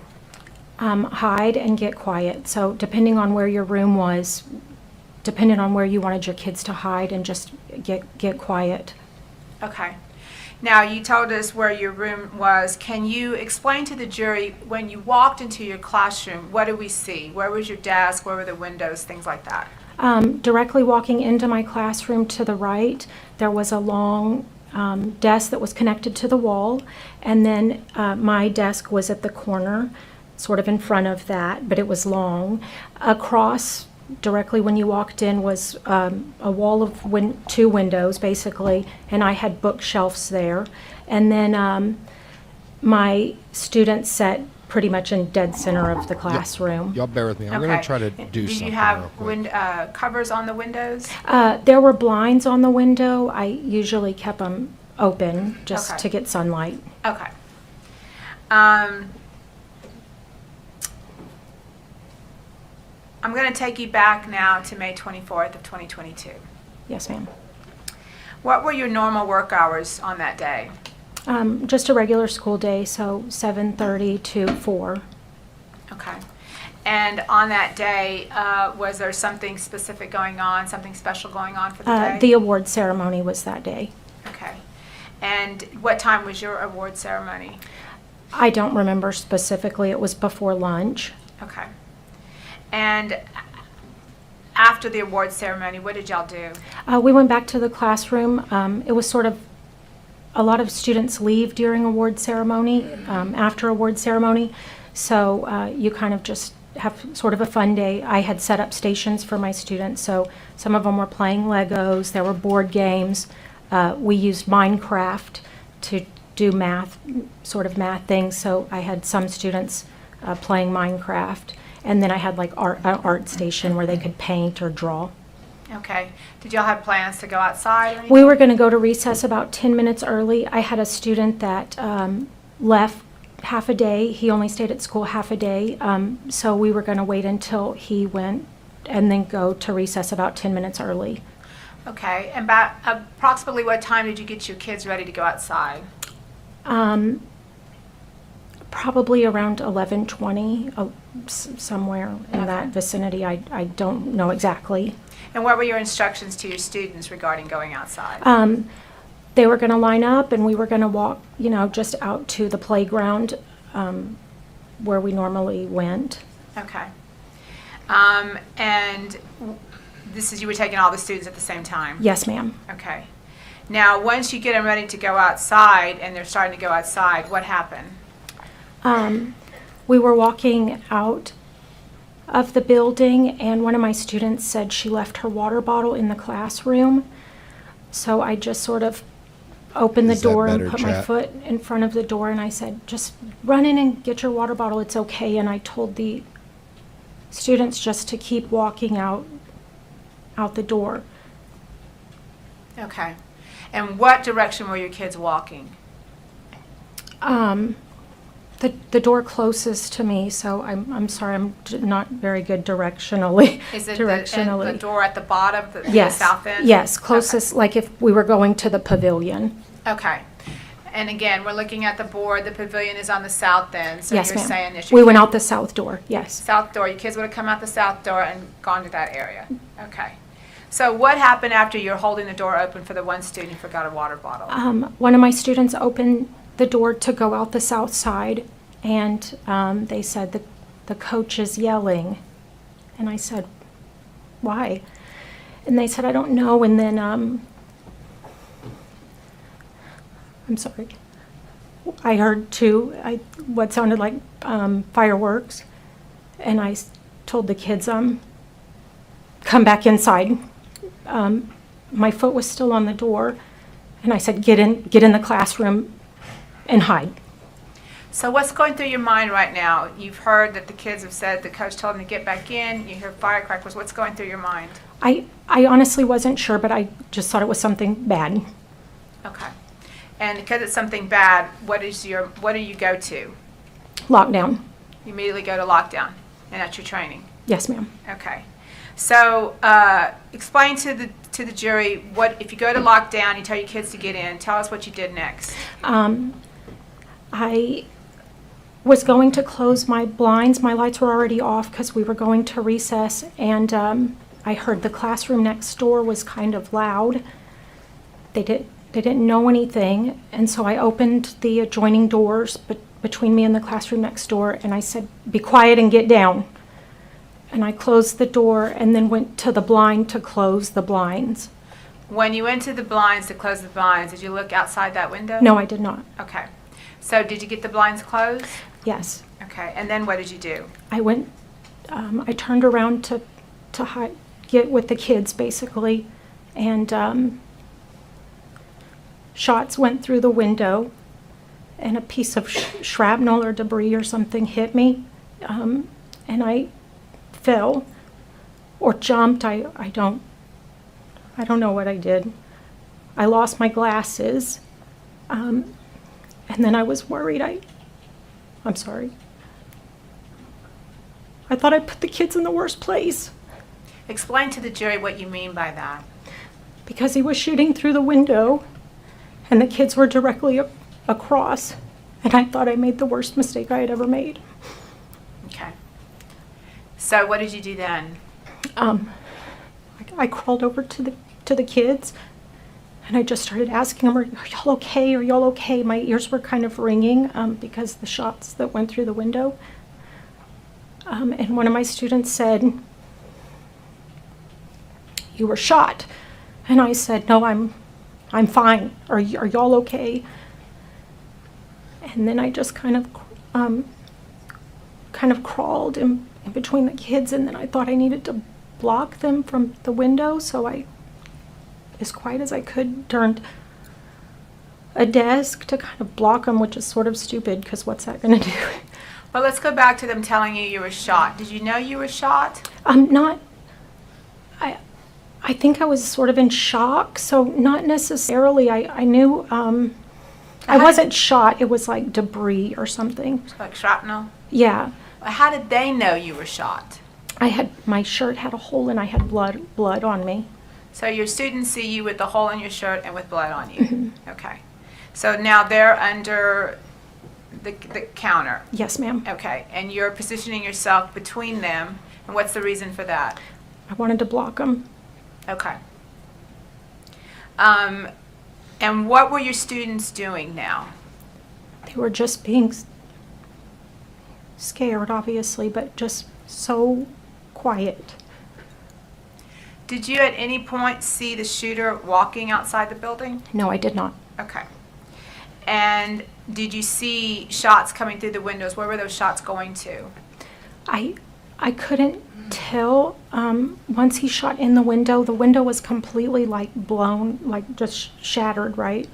And it was like, I thought at the time it was smoke, but it was like very hazy in the classroom. And I didn't have my glasses, so, because I had lost them, so, which doesn't help. Did you feel like the shots were coming from the ceiling or coming from up top? Not at that point, no.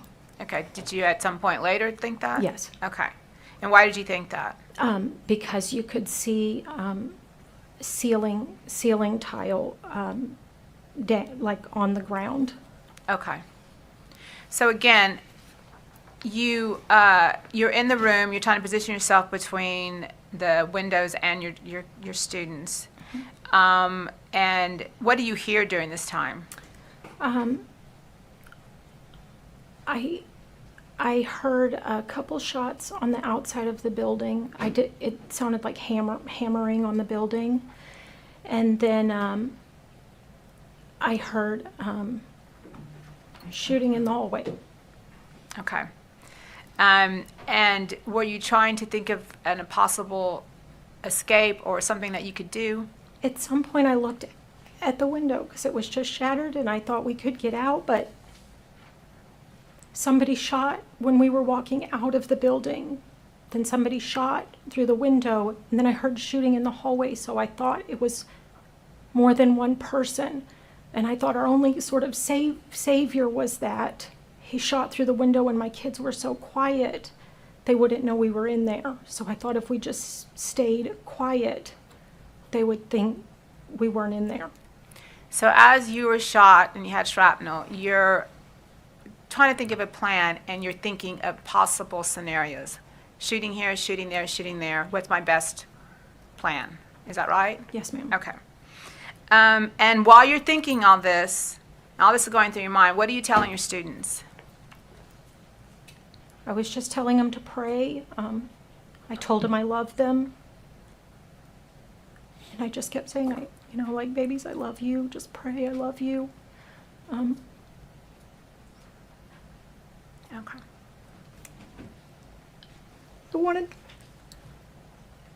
I wanted to tell them it would be okay, but I wasn't sure, and I just wanted the last thing they heard was that somebody loved them. So I think I said it a million times. I just kept saying, I love you. Okay. At some point, did you think about your own children? Yes. I messaged my husband and I said somebody's shooting outside the window. I love you. I'm sorry. Tell the kids I'm sorry. Explain to the jury why you felt that you had to say you were sorry to your own children. I thought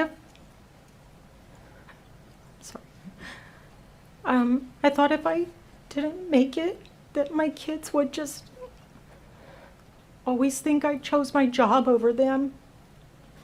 Your job being what? Teaching. And protecting those students that day? Yes, ma'am. Did you eventually get out of your room? Yes, ma'am. Okay, and who got you out? Do you remember? I don't necessarily remember. They looked through the window because it was, like shot out. And they had, I think just a short sleeve shirt and like a vest, Okay. And they asked, is anybody in here? And one of my students said something and I was scared because I didn't know who it was. And I said, shh. And then they kind of peeked around and said, is anybody in here? And I said, yes. And so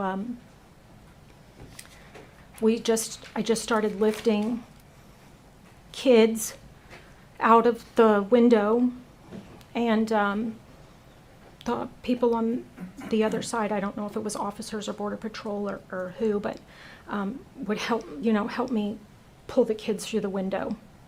Okay.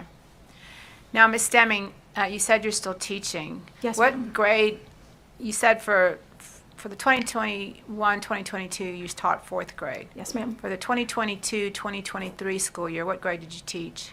I moved campuses. I wanted to stay with the students. I wanted to move directly to fifth grade, but they didn't have a position, so I moved to sixth grade, but I got to be on the campus with my students. And that was intentional? Yes, ma'am. And for the 2023, 2024 school year, what grade did you teach? I taught fifth grade. And again, that was? I got to be with the students. Yes, ma'am. Okay. Going back to your students in that classroom on May 24th of 2022, what is your opinion of those students that were there with you? They are the strongest, bravest people on this earth, on this whole earth. And why is that? They were just so brave. They did everything perfect that day. And I just am so thankful I got to be a tiny part of their life. Pass the witness. Can I cross? Please. Ms. Deming, is pronounced Deming? Yes, yes, sir. Could you please spell it? Deming. Thank you. And the only reason I ask you that is because, you know, that as you probably know, there's been a lot of reports generated and written about this, and they've kind of consistently spelled your name as Daring in the Yes. reports. Is that common, or is that a maiden name? I am that or Deming with two M's, so yeah, it's pretty common. Sure, because I guess one M may look like two R's. Yeah. Well, my name's Jason Goss, and I represent Adrian, and, you know, have you ever testified before? Not like this, no, sir. Sure.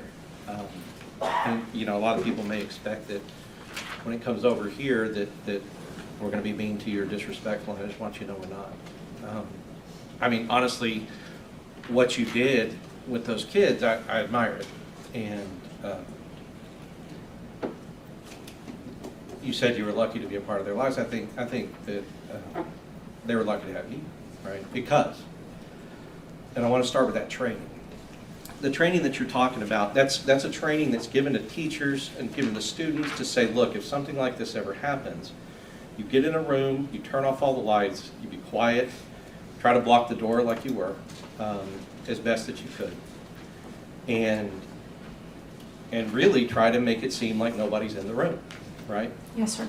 And in fact, that's kind of what you were saying too. You were like, at the time that you think multiple people are coming in, you're saying, please, just hopefully they think nobody's here, right? Yes, sir. And those trainings, and it's important, you know, I think the reason that they have that is because it's been shown that it can save lives, because potential shooters or people wishing to do you and the children harm will pass you up, right? And so one of the things you said, because I mean, you can't even imagine how hard it would have been for your kids to stay that quiet for that long with that going on, right? But Yes, they sir. did. Yes, sir. So, as far as that training though, I think the prosecutor asked you who gave the training, and you said you thought it was like administration or the school. Were these civilians or were these people in like police officer uniforms that gave the training? I honestly, I don't remember specifically. Okay. Do you ever remember, because I'm sure you've had a few of them, do you ever remember just in any of these kind of trainings, police officers being present at the trainings, or is it typically like school administrators or principals or vice principals or other people who come in as, you know, I guess? Sometimes campus police might be there, but I want to say normally it's just our administration. Sure. And at Robb Elementary at the time that you were working there, you were aware, and we've heard it from others, but you were aware that there was not a police officer actually assigned to that campus? Yes, sir. And so I guess the way that they handled Rob, as far as the school district did, is that there would be police officers assigned to the high school, and then they would come, I guess, periodically at some times to check up on the elementary school. Is that how you understood it? I only remember one officer ever coming to our campus. Okay, Not necessarily one time, but I only Sure. remember one ever coming, sporadically. sure. And for whatever reason, funding or whatever else, it's, we don't necessarily know why, but the part of, because you were there for a few years, 6 years. Yeah, roughly. Yeah, sure, 5 or 6. Was ever part of it when the officer would come? Was there ever any situation as a teacher where other teachers would get, not in trouble necessarily, but reprimanded for not having their doors locked? Do you remember any kind of time that had occurred? I never did. If another teacher did, I wouldn't know. Right. Yeah, and I wasn't suggesting that you had been, but I guess the idea would be that, maybe, was there ever a situation where teachers would text each other saying, hey, the police officer's going to come, make sure everybody's door's locked or anything like that? Did you ever get any communications? No, sir. Okay. Were you ever aware of the school issuing magnets that teachers would put on the door that would defeat basically so the door wouldn't lock? It's like a magnet that'll go over the metal part of the plate, and then the door wouldn't be able to be locked. I don't remember the school issuing magnets. I know some teachers had magnets, but I don't necessarily remember the school giving us magnets. Right. Okay. And you yourself were never handed like a magnet? No, sir. Said, Ms. Deming, go, use this when you don't want to lock your door? No, sir. What about when you had substitutes or something? Was that when magnets were commonly used because they didn't have keys? I didn't really have subs. I was one of those teachers. Right. So I'm honestly not sure. Okay. No, then that's fair. I appreciate you answering.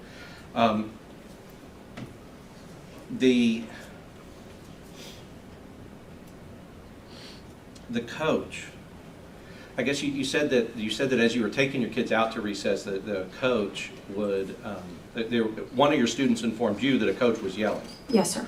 Do you know which coach that was yelling? At the time, they just said coach, so I thought Coach Gonzales, but I do not know which coach was yelling. And I guess, did you ever, because this is how I pictured, Your Honor, can I get in the well for a second? Yes. Thank you. I pictured it kind of like you're going out, you guys are going out, you're trying to lead your class out of that door there. Yes, sir. All right. And I picture it like you're going to lead them out. One kid leaves a water bottle, and so now you're going, okay, you go Yes. here and you go here. Yes, sir. And you're kind of in the hallway. One comes back in and says, hey, coach is yelling.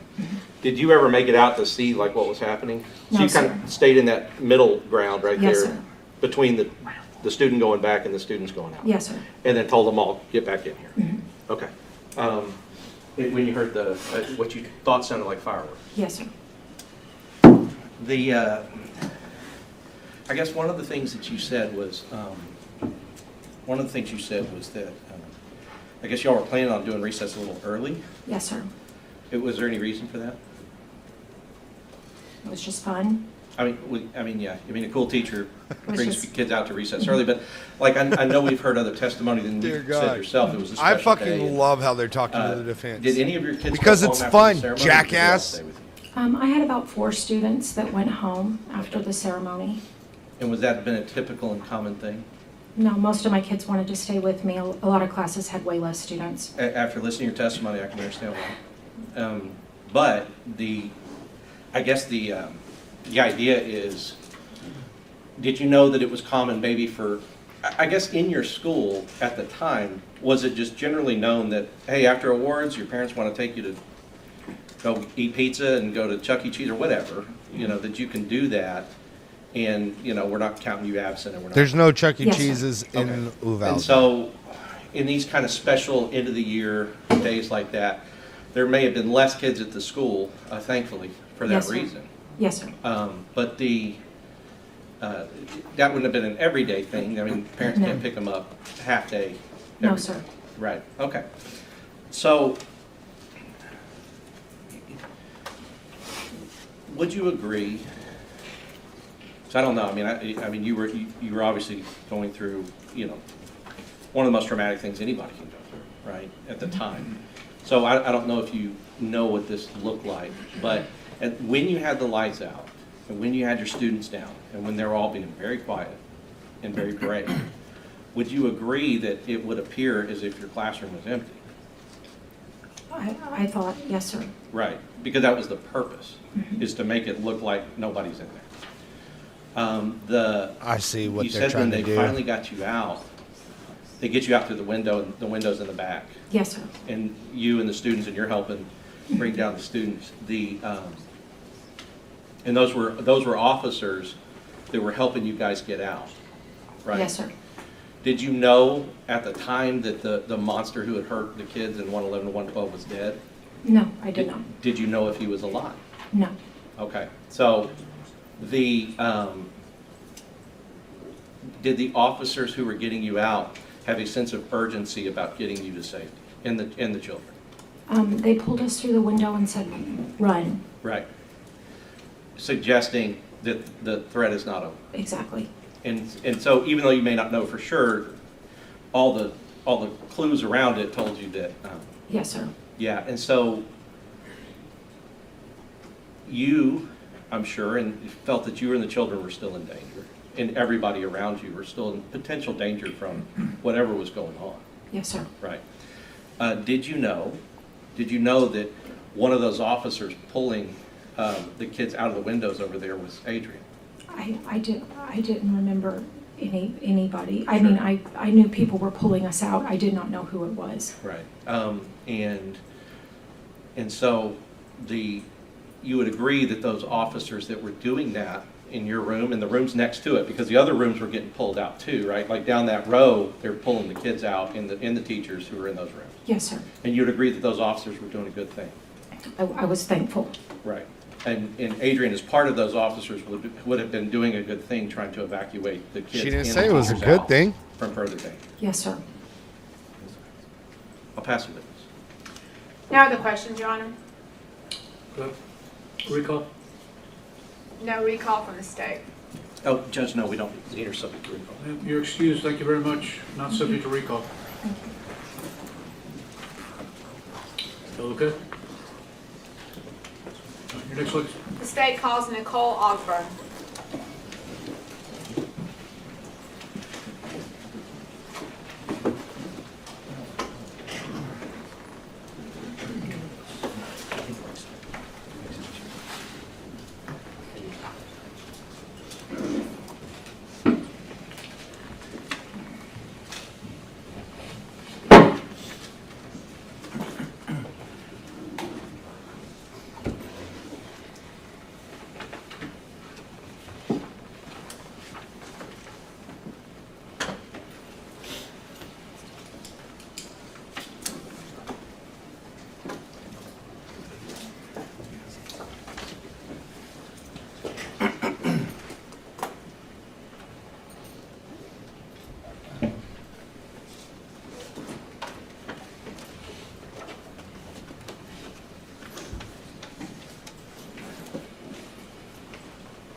Hey, Puff, check your text, please.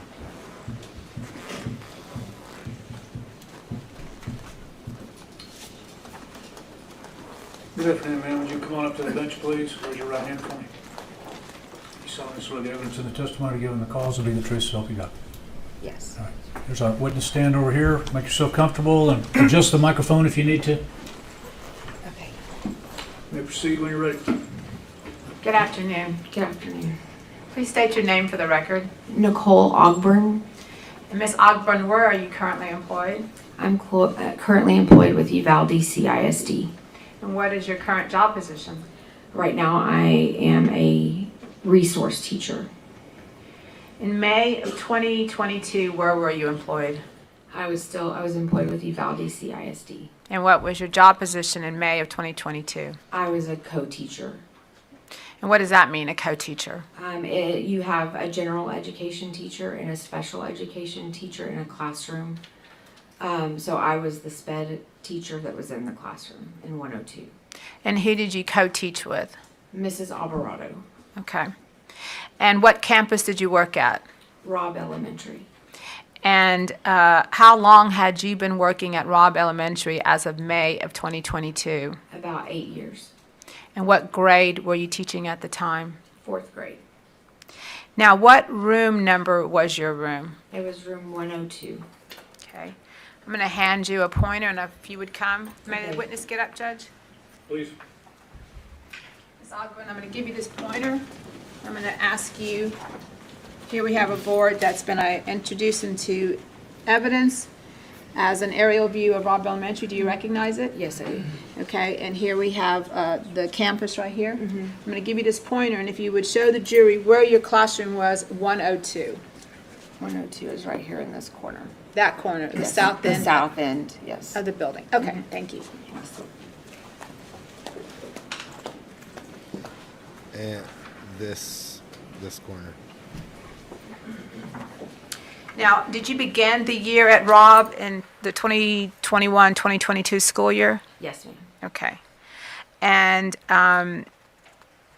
for the jury and for the record, the record from the court, can you explain to the jury what is a lockdown procedure? Lockdown procedure was lights out, windows covered, and you hide in a corner that you can't be seen from the window that's at the door. Okay. And you had received this training as a teacher for the Uvalde Independent School District? It was spoken to us about, like, every year they kind of briefly go over what the procedures were, but it had always been shut your window, turn your lights off, make sure your door's locked, and hide in a corner. The that black is not bar visible is to because windows. Court TV just And likes is that to. the same training that the students receive? Yes. Okay. And how often were you trained on this? You said they mentioned it, or? Well, we did a training for teachers. Usually they would mention it during our PD days before school started, and then The black throughout bar the year we'd have lockdown is drills. because Court TV is a little and pervy, fire and they drills keep all, practice all the drills zooming that we in had. on women's And who would breasts. provide the training to the students? Usually it was just our staff at Robb that would go back over it, or actually us that would train. I'm sorry, didn't realize you said students, but usually us. So we would, before lockdown practice drill, we would tell them, okay, we're going to have a lockdown practice drill. This is what we're going to do. Myself and Miss Alvarado, I remember talking to him about it, and we were like, we are just going to shut the window, the shade on the window that we had. We are going to turn off lights, and y'all are to file over here into the corner by Miss Alvarado's desk.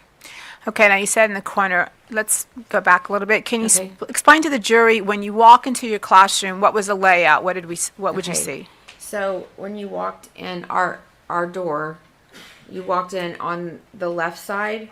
We had a cubby kind of blocking, so you couldn't see. There was not a line of sight to that area over there. And then you walk and you turn to the left of that bookcase or cubbies, and there was a built-in cabinets on top and like a built-in desk all the way across. And Miss Alvarado's desk was in the opposite corner of where the entrance was to the door. Okay, and your desk? My desk was right in front of the door, but in the opposite corner. Okay. And going back to the lockdown procedure, you said you would tell the kids, this is what we're going to do. Mm-hmm. And how you would be in the lockdown, and what would you be doing? What would you be waiting for? We'd wait in the corner. The kids would get quiet, stay quiet. And during a drill, it was just wait for somebody to come back on the intercom and say, all clear, all clear. Okay. And in the event that it wasn't a drill, what would you wait for? They told us to wait until law enforcement comes and announces themselves before you leave your room. Okay. Now I'm going to take you back to May 24th of 2022. What were your hours that day? We worked from 7:30 to 3:30, usually or 4, and then that day was kind of an off day because we had, award ceremonies and things, so we didn't have like a schedule of classes that day. It was just do your award ceremony, and the kids, we kind of had a very relaxing day that was going to happen. Okay. And what time was your award ceremony? I don't recall exact time, but it was close. We got back to the room closer to like 11, a little bit after 11. Okay. And what were y'all going to do once you got back to the classroom from the awards ceremony? What was the plan? For us, it was the kids were going to relax. We were going to put a movie on. We were allowing them to go in and out, to go to the bathroom, because we had been in the wards and they were all excited. And so we told them, if you need to go to the bathroom, ask us and just go ahead and go, and we'll start the movie in a few minutes. So that's kind of what was going on at that time, was the kids were going back and forth to the bathroom and then coming back to the classroom. Okay. So did y'all have plans to go outside or just watch the movie? We were going to watch the movie, and we had told the kids that we would go outside a little bit earlier than we normally did. We usually went outside about 12:15 for recess, and then we went to lunch at 12:30. So we kind of were like, we'll go out a little early, but we're going to wait a little bit because it's real hot outside. Mm-hmm. And so we were like, we'll just put this movie on and y'all can watch the movie until we go outside. And while you're watching the movie and waiting to go outside, what did you hear? Well, one thing I do recall is some of the girls that are in our classroom had to come up and asked. And I distinctly remember looking at my watch and saying, it's only 11:21, girls. We're not going to go out yet. We're going to wait because it's really hot out there. And they were like, okay. I said, just go sit and watch the movie and relax for a little bit. And myself and Miss Alvarado were doing paperwork.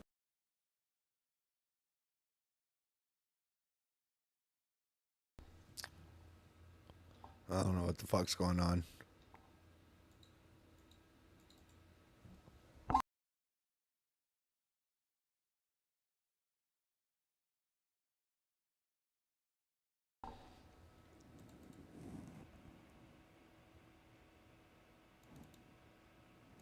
Hold on.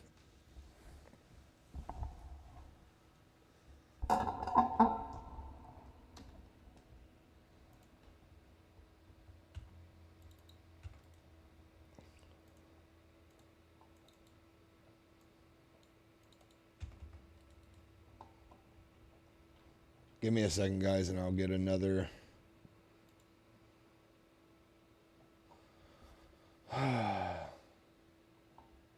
The fuck is going on?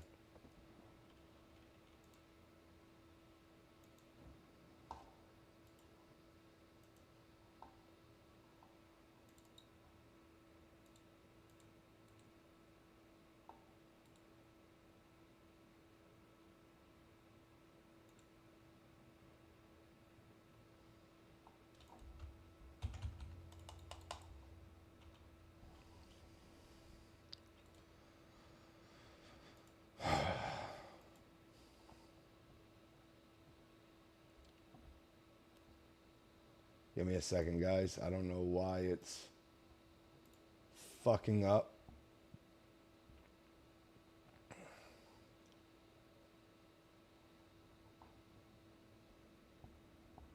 It seems like Google Chrome all around is fucking up for me.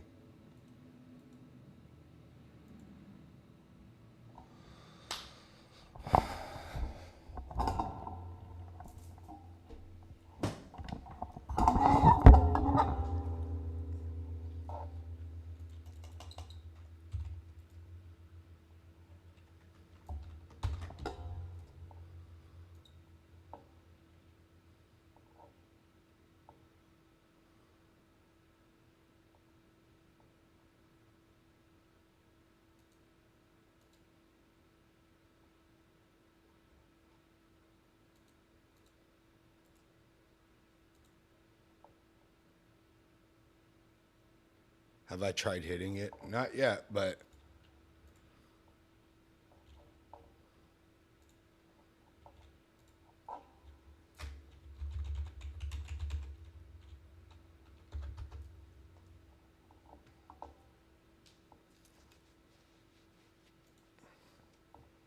Imagine being able to build anything just by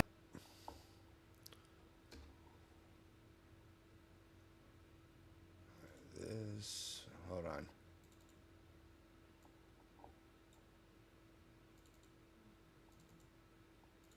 Come on.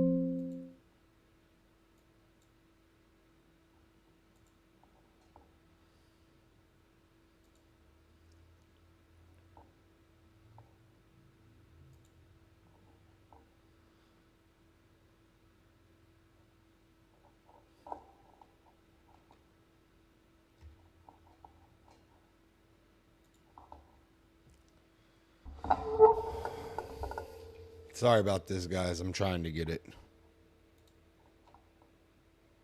South door is what we thought he was doing, because the way he was walking and pointing his gun looked like he was going to come in through that door. And so I was like, we have no time, just hide. So all the kids hid, and I remember coming around all the desk, and I had two little boys that were actually sitting by the door, and I said, no, get over here, get over here. So I had them go around the cubbies and get behind the cubbies and underneath. And right about that time, I heard gunshots, and I felt stuff falling on me. So I literally went onto the ground on my belly and started just crawling on my belly to get underneath the curtain with the kids. Okay. And the kids were already underneath that table? Yes, they were already there. Okay. Did you move any furniture? Did you change things? Okay. Not at that time, no. Okay. So what did you do? You crawled to where the kids are? And I laid underneath. I was kind of closer to Mrs. Alvarado's desk. I crawled over there and got under there, and there were kids all around me, in front of me, behind me. I kind of felt like my body was kind of sticking out of the curtain, but I was trying to cover myself with that curtain too at the same time. And is that part of your lockdown procedure? Yes. I mean, for me, for our classroom, it was, because then they were completely out of sight. Okay. And the kids knew this? Yes. Okay. Did you have one student that was trying to protect you? Yes. I had one of my students, after I got under the curtain, I was laying on my stomach, and he crawled onto my back and laid across me and rubbed my arm and telling me, Ms. Ogburn, it's going to be okay. Okay.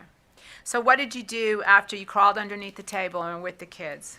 At that point, I was like, oh my gosh, what if I was the first person to see this guy? I've got to notify somebody. I didn't know who had seen him or not. So I had my Apple Watch on, and I dialed 911 from it. And I did that twice, and my calls were dropped. And I think it was on my third try that it finally went through. And 911 operator was asking me where I was and who. I don't even recall telling her my name. I just said, I'm a teacher at Robb Elementary. There's a active shooter in our building. I'm in room 102, the new building at Robb. And she said, stay on the line with me. And I told her I couldn't, because if he heard me, he was gonna come in our room and shoot us. And I just hung up the phone. I didn't wait for her to say anything else. Okay.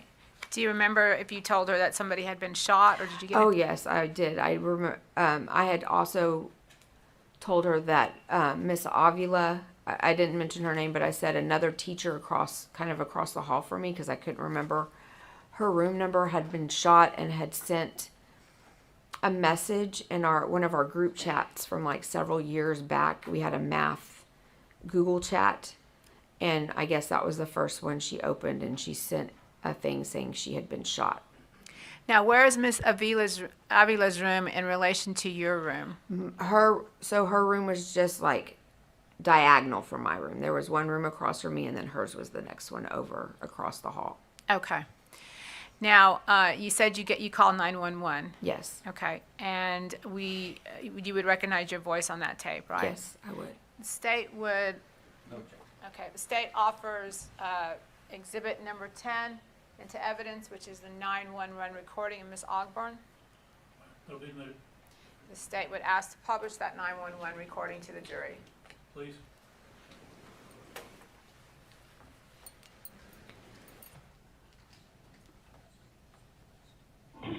Uvalde County 911. Uvalde County 911. The active shooter assault. Uvalde listed as an active shooter. Uvalde listed as an active shooter. Screen symptoms of trauma and family occurs. After 1900, come in.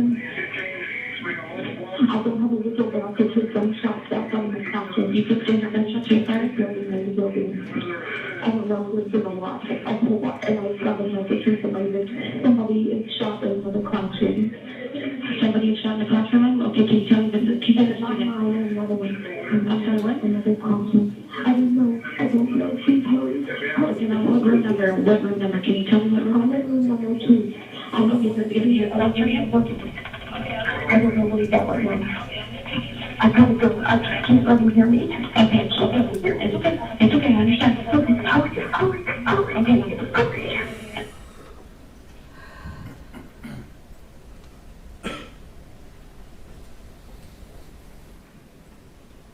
I want to be real specific about why you hung up and why you told her, I can't let him hear me.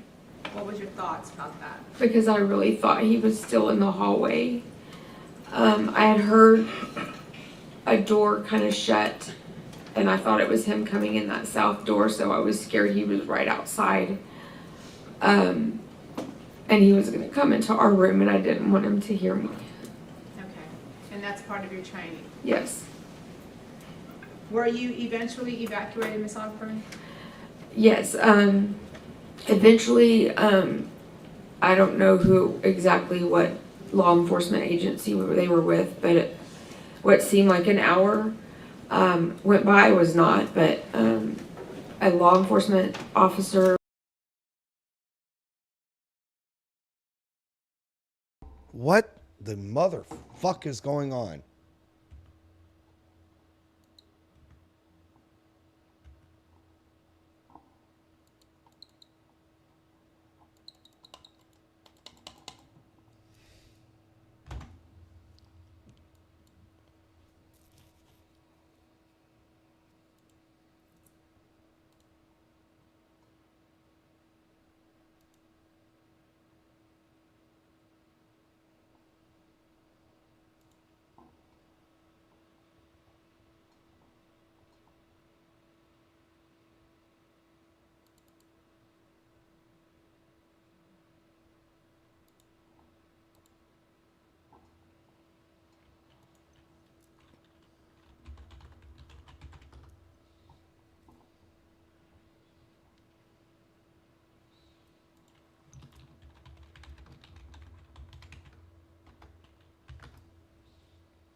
Give me a second, guys. I'm trying to fix it again. We'll try WFAAs. Okay. Now, was room 102 a special ed's room, or was it just?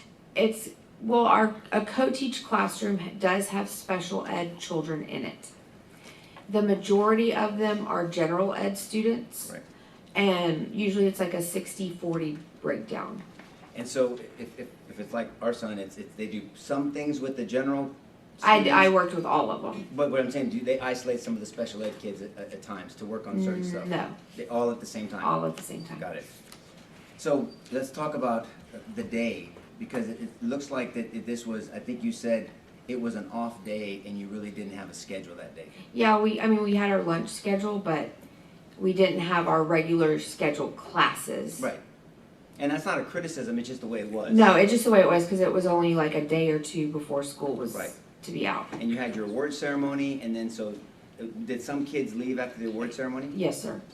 And so the ones that stayed, it was more of a after school playtime just hang out with Yeah, each we other? were just gonna hang out. We had some like projects. We had like fun like STEM projects we had been doing with them a few days, like the day before. And we were gonna probably continue that later that afternoon and finish some of them up. And just so the jury understands it, what's a STEM project? STEM is science, technology, I can't remember it all. Anyways, it's basically like math, everything together, and they can create things. It's more of a creative way to use their minds, and so we're building roller coasters out of paper plates or stuff like that. And then at some point, I think you described the noises you heard. You thought it might be maintenance working on things. Yes. And noises were normal. It sounded just like metal on brick. I want to also ask you, do you know what a bailout is? Yes, I do. Will you please describe to the jury what a bailout is? A bailout was when we had illegals that they were basically chasing down and they would stop. That tells you what type of person she is. I'm just saying, that's all I'm going to say about it. Y'all been seeing in the chat what's going on. Running. She just did it in front of and the we world. also had some chases in the air, just some chases with illegals through our area. And in your opinion, And that's why I've been off frequent in screen. your area? Yes, it was kind of normalized by then. The bailout was normalized. Then yes, the bailout. And so is it fair to say when there was a lockdown called, and you tell me if I'm wrong, it seems like the lockdown lost its seriousness over time. I know that for my classroom, we I took wonder it if she seriously called all the those time, kids but, in that classroom it was kind of like, oh, it's illegals. probably another bailout. And that's what I mean. I mean, if it's a I'm going to shut the fuck up and step away when for I a was younger, minute. fire drills was okay. It's a fire drill, right? Yeah. So you just got another fire drill once a month. But this is not a drill. It was an actual bailout, and it seemed like that they, like you said, became normalized. Right. And so the lockdown procedures, it sounds like you followed them specifically. Do you know what the culture was about lockdown procedures? I mean, I feel like all the teachers there followed them, but also, I didn't get the lockdown message on my phone, or actually I didn't have my phone because I left it on my desk. And On my watch was a text message, and then I recall maybe an email coming through, and that was like 11:36, somewhere in there, about. 11:36, you got the lockdown message? Yes. Are you aware that he entered the building at 11:32:58? I was aware after the fact, yes. Yes. From watching videos, yes. Right. And when you say watching videos, and we've kind of had to deal with this with all witnesses, Yeah, because it's been so publicized, everyone has seen stuff outside of your experience. correct. Can I humbly ask you to try to focus on, and it sounds like you did a great job, focusing on what you were thinking and what you experienced at the time versus what anybody saw after based off of Yeah, someone's no. opinion. How I was feeling at Yes, the ma'am. time, Yeah. I was very, very nervous. I had several like other people trying to call me on my watch, and I just said, one of them was my husband. I said, I can't talk. There's an active shooter in my building. I hung up. And when you describe the lockdown, and there's two aspects to it, right? And I think they're broken down into hold and then actual lockdown, right? Yes, Hold means hold in place, don't go outside. but you can continue teaching and doing your regular activities. Right, and then the second one is, okay, this is more precautionary, this is the lockdown. The lockdown portion of it is where the lights lock the door and hide. Correct. You said something, because I want to get to the culture of door locks in a second. You also mentioned that, I think the government asked you about if you guys went over these procedures, and you said they briefly went over them with us. Yeah, every year they kind of briefly go over it with us to like refresh us, like this is how you do each of these things. But like the state, and I don't know how many times a year it is, but the state has guidelines on how many times we have to have these drills. Do you recall how many times the school had them? Oh, we had them, I know at least 2 or 3 of them that year. Okay. Lockdowns or the Drills, training? drills. Okay. Drills. And so they would briefly go over them with you. And one of the things about, as we've all gotten into this horrible incident, it seems like you're taught and the children are taught, and I understand, we all get it, to be quiet. Yes. But if you would know, if everyone is quiet inside, if somebody's outside, there would be no way for them to know if anybody's inside if they don't know the schedule. Was that a fair statement? Well, yes and yes, but also if you don't know the procedures, you don't know that we're supposed to be in there quiet. Agree. But also, what we have found out, and I want your opinion about this, your school was not assigned a full-time officer. No, we didn't have enough officers at that time to have one at each school. And this is not a criticism of you, you understand that? Right, no, I understand that. I'm just saying, do you know if teachers had been requesting administration to have a full-time officer? I don't recall that. Okay. But the fact remains is there was not a full-time officer that... Was at our campus all the time, correct. Now, you talk about locking the doors. So every teacher was given a key to their door, correct? Yes. There wasn't a kind of key fob, a No, badge? no, no. That We had none of that. Right. And were there some teachers that used a magnet to make it easier for substitutes that didn't have keys? I recall seeing some on some doors, but I didn't know if they used them or not. Okay. But that was, the teachers got a key, but substitutes didn't get a key? That is correct. Okay. Do you know, or do you have an opinion on the policy of the external doors? Because there was a policy that the external doors were supposed to be locked at all times. A few years before this, I do remember it, like one of our principals really enforced it. But we hadn't really heard about locking all the doors, but the west end door was always locked that went out to the teacher's parking lot. Do you know now that on this day, unfortunately, that door was not locked? I do know that now, yes. But policy-wise, it was supposed to be It was locked. supposed to be locked.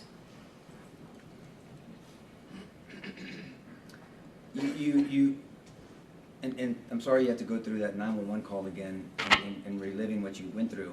But you said something important that caught my attention. You said, I thought he was in the building. Mm-hmm. And now you know that he walked upside the west, so he Correct. wasn't in the building when you thought. And that's not a criticism. Right, I know. Stress does interesting things to perception, right? Yes.